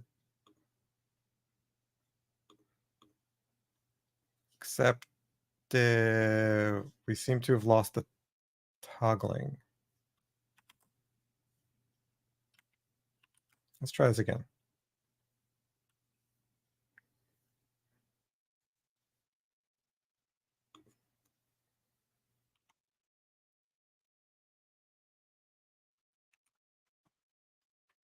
I'm going to put this one surround this by parentheses just so I can see it in the UI.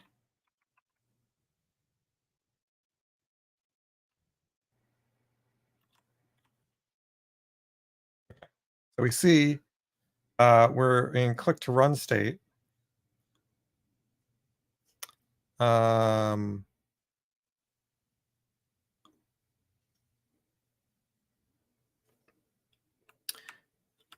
Interesting. So now the click to end is being returned. So what actually happened to the button?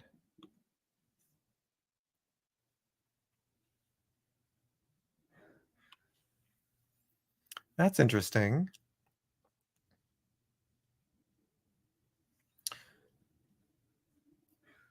So we do a trigger load of the next state, which caused the element to come in targeted here.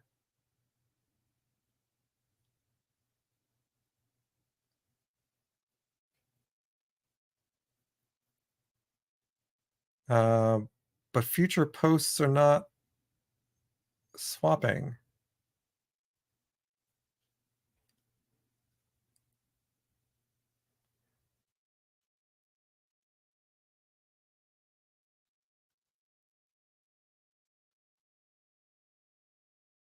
But we know we're getting them.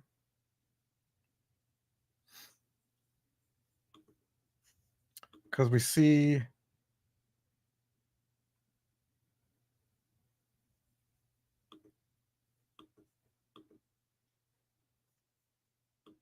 so who initiated this?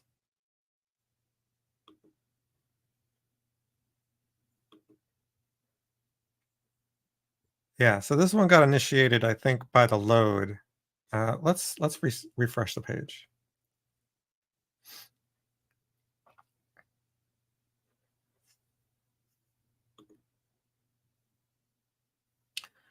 So one nice thing is click to end is whatever the current state of the server is. I haven't restarted the server, so it's retaining the state. So this is getting whatever the current state is. And this next state was initiated, we can sort of see the long call chain, was initiated by the load of this div. And we can tell because it's also in the parens.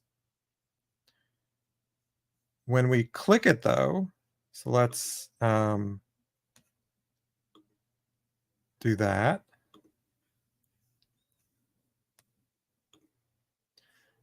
When we click though, the response is click to reset, but it's not putting in content.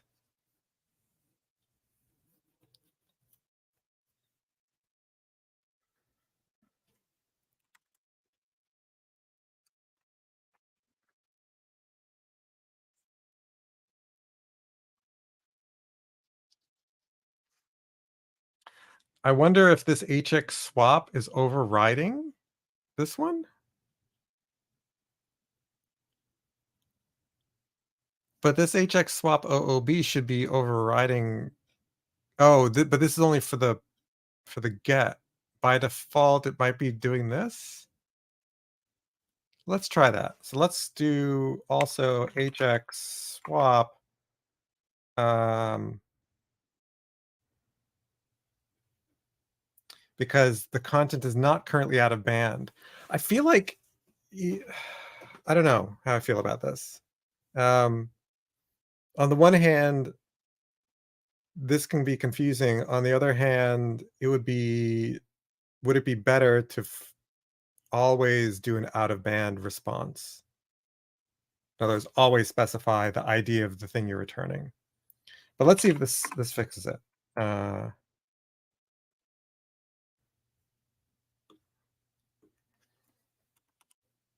is it inner HTML or inner HTML? It is all uppercase. I wonder how much that matters. So let's go ahead and restart the server. Curious how much that matters. So let's do that.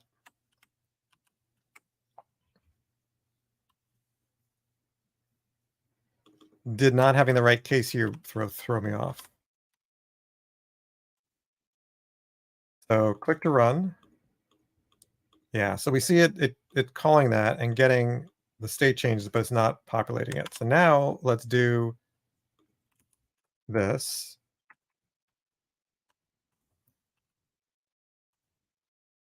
Yeah. So now it's working.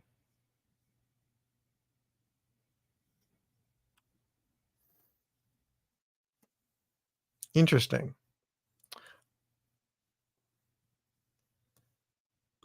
So does the HX swap attribute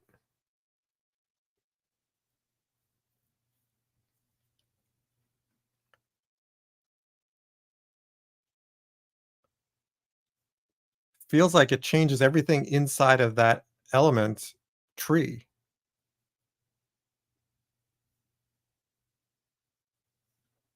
Yeah. That's not a note. I feel like I need a stronger warning for that. Warning, HX swap is inherited.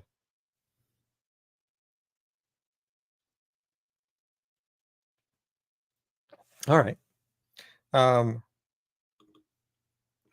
me, that warrants a warning. I don't know. Maybe it's natural to some people. Like, oh, of course it's inherited. Uh,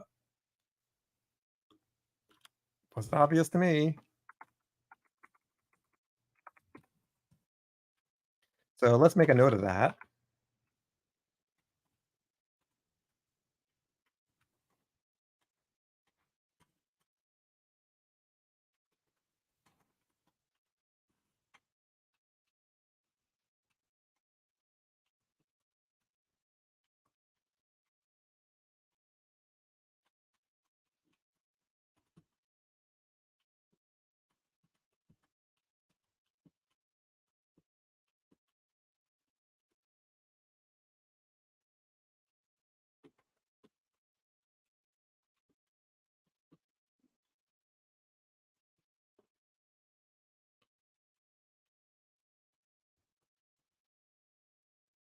Hello, Osman. Welcome.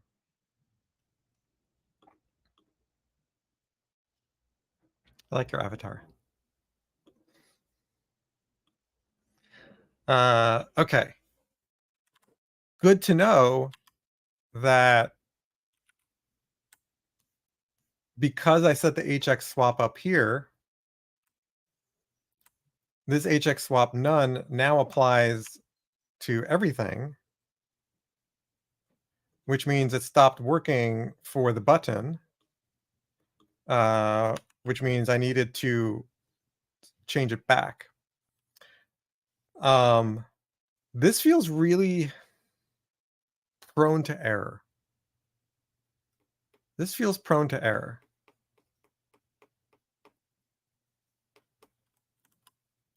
Because as it says, HX swap is inherited. Just a little note. Not a warning. Not, look out. This will confuse you if you don't expect it. Yeah.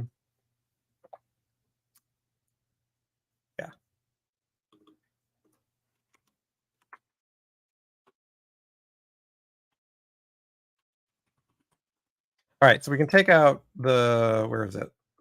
This thing. And so now what's nice about this is page refresh, the initial load and page refreshes, the button will have the correct state because it's getting the correct state from the server. Um, but also I don't have to mess with, like, if this stuff on the left here were in some template, I wouldn't have to, I could put the template, could go retrieve it rather than the template also having to figure out what to put for the button here. You do get a little bit of a flash. Um, And that might be the default settle delay. I haven't looked much into settle. Uh, so what is settle?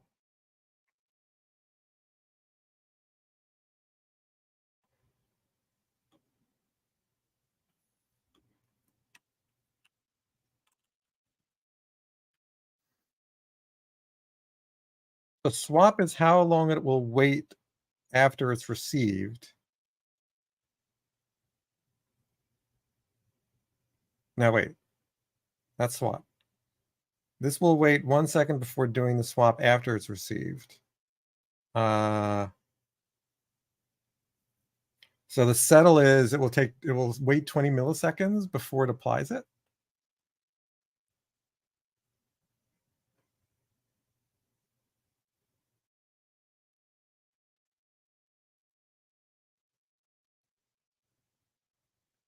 No, that's not right. That's the swap setting. I don't know what settle means. Let's go look at what settle means.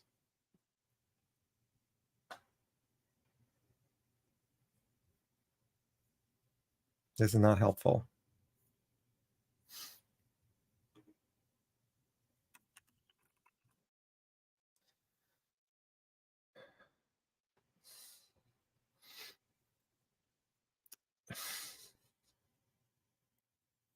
I can understand wanting to wait for after you get the content in before you swap it in, because maybe there's some, usually because of some animations that you want to take effect. I don't know what settle means, and this does not help me.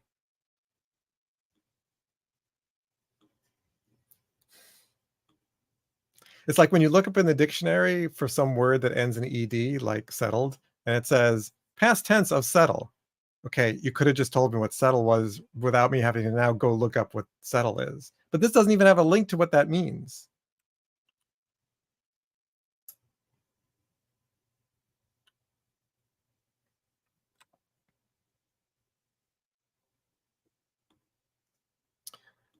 Okay, so this detail should be more clear. This is explaining settle and swap delays.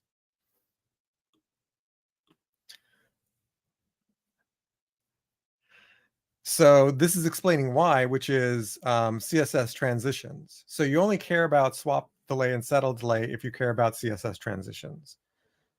Because the way the transitions in CSS work is usually you define it like fade in or swoop it, or other kinds of changes, or morphing or scaling in, all those kinds of things. Usually they have transitions and they have transition delays. It's like this one. Um, so what it does is the swap is new content, but with the old attribute values. Then any attribute values that have changed, those are then settled in.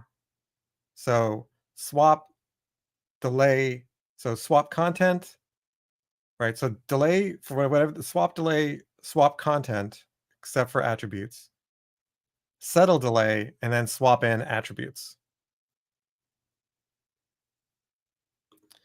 Um, yes, it is a little crazy, but makes sense.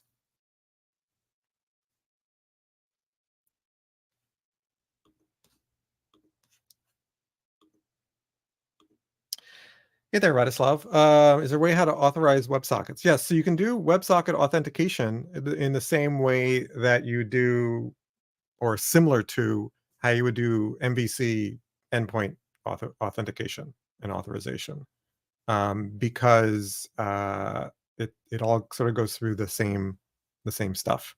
That's something I'll be looking into. Probably not this stream, but a future stream because I need to figure that out as well. Um, so you don't have to do session ID or anything like that because when you connect, and so this will be the second part of this article, which will look into the Spring Boot stuff. So if you look into here, when you implement where you basically by extending the text WebSocket handler, which is what I'm doing, uh, you get a connection established and you get a session object. And then you don't actually need to hold on to that. But if you want to sort of associate that with somebody, you can hold on to it. And then you can then, when you get a notification, you can then broadcast to specific sessions and you can match up sessions with specific people. Um, so a lot of that is sort of handled, sort of tracking sessions. Now, obviously, somebody could disconnect and reconnect as a new session, but there's some stuff around how you could do that that I'll get to.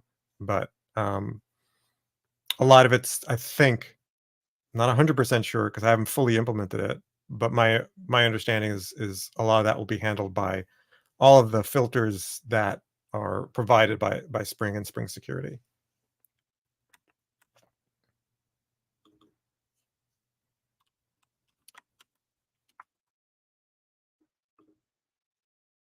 Yeah, so it's basically like I want my CSS transitions to work without me having to write JavaScript. So yeah.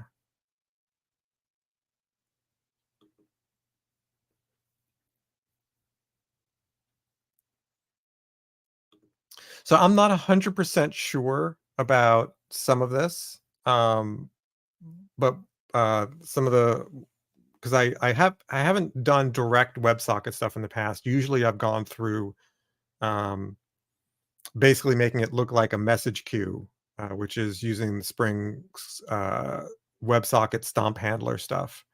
Um, but I believe it goes through some of the similar stuff because, for example, things like CSRF, because it comes in through a post, uh, those um, those have some of the same restrictions. Uh, Maybe that's not WebSocket, that's HTMX. I have to look, but I believe there is support for making that easier. But you'll have to stay tuned, or if you want me to answer that, because I haven't quite gotten to that part with this kind of implementation of the WebSocket. But from what I read, I believe a lot of it can be handled for us.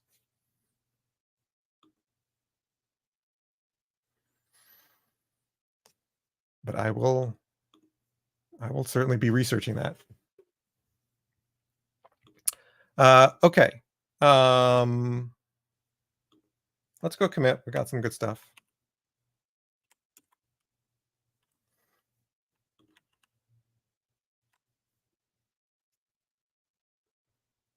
What did I change?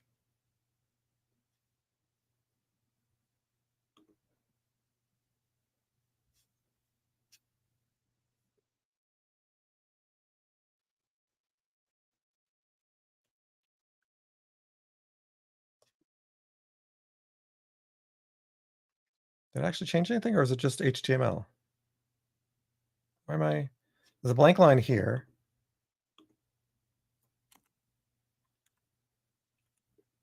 I'm not. I'm not seeing. Oh, the differences are ignored. Okay, so there's probably just some white space. Yeah, some white space changes. Okay. Okay, so that was just white space. I'm like, what changed?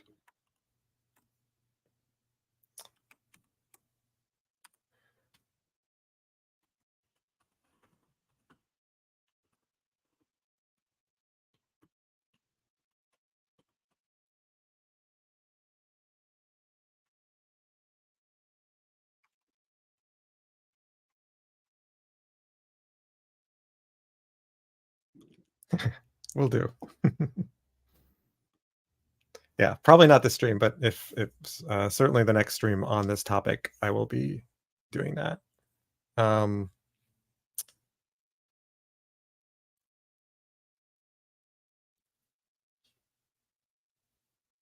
What do I want to do next? I can tell my brain energy is going. "Eee." So I'm not going to be able to go much longer. Um,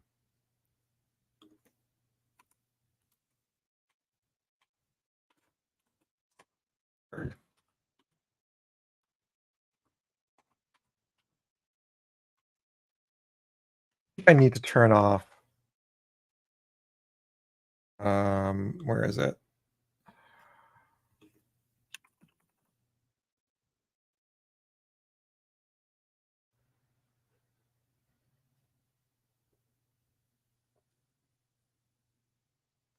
Where? Here it is.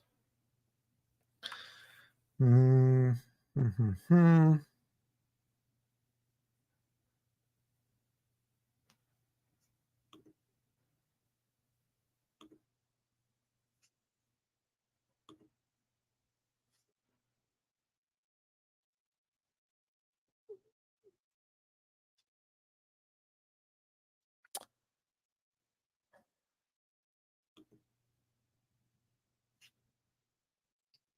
Where is smart keys? Here we go.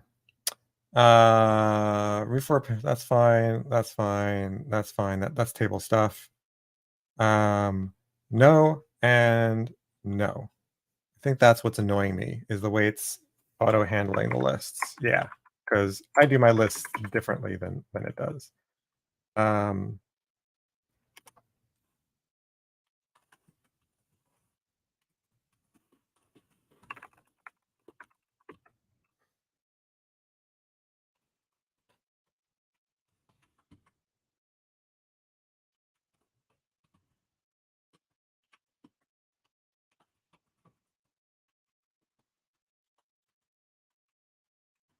the text,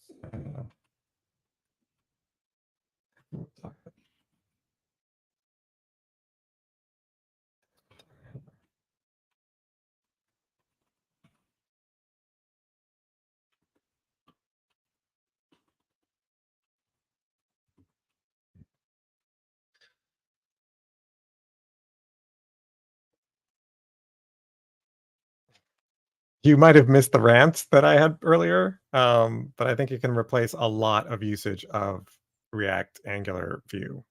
Um, Probably wouldn't do it partially, although you might have parts of your application where this page needs to be all the stuff, single page, stuff gives you, but only this page. Everything else can be regular, typical regular HTML pages, maybe with a bit of HTMX for interactivity.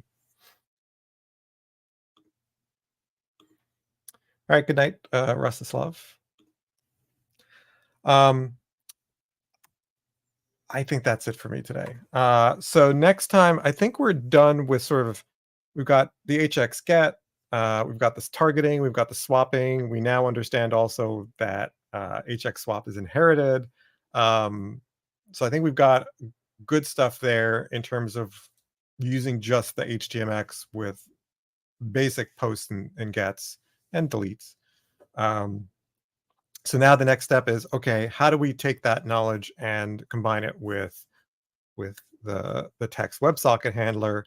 Um, and so we'll look at first um, the WebSocket extension, adding it to the HTML file.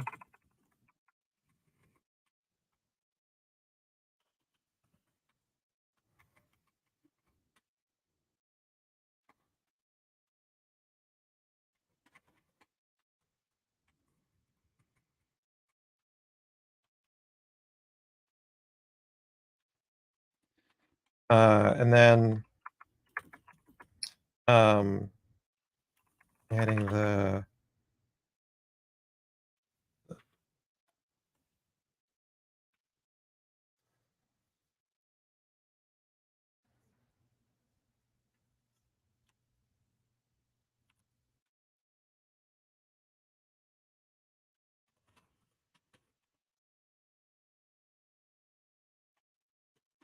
And then I'm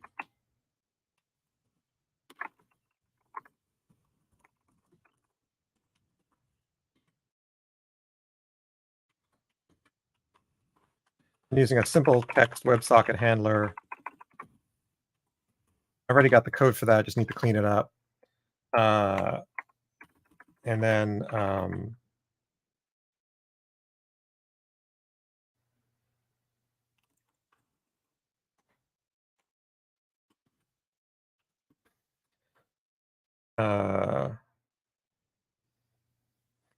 I think this would be good here. I don't know if that's B, but there is also and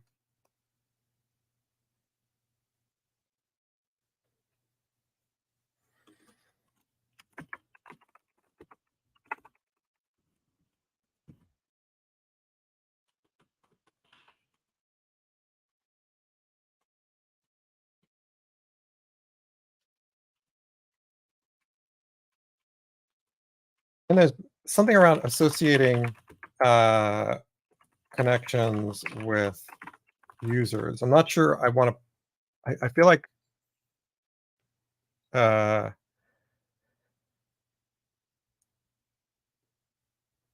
think I'm going to split this article up, and there'll be sort of multiple parts to the WebSockets. I think sort of here is where I'm going to draw the line for one of the articles, and probably even maybe even here for one of them. This one is very much related also to this one. All right. That's all, folks. So thanks for hanging out. Thanks for keeping me company. Thanks for your wonderful questions and comments. I really do appreciate it. My schedule for tomorrow is undetermined. I will be streaming. I don't know when, mainly because it depends on the weather and when I can get my run time in. And then on Thursday, Thursday morning, we've got we're back with Mike Rizzi pairing on the song themes application, making good progress. So that is at 9 a.m. Pacific time, 5 p.m. UTC. And if you're not already a member of the Discord, why not join? Doesn't cost you anything. One of the things that it gives you is, if nothing else, a place to ask questions about the stream.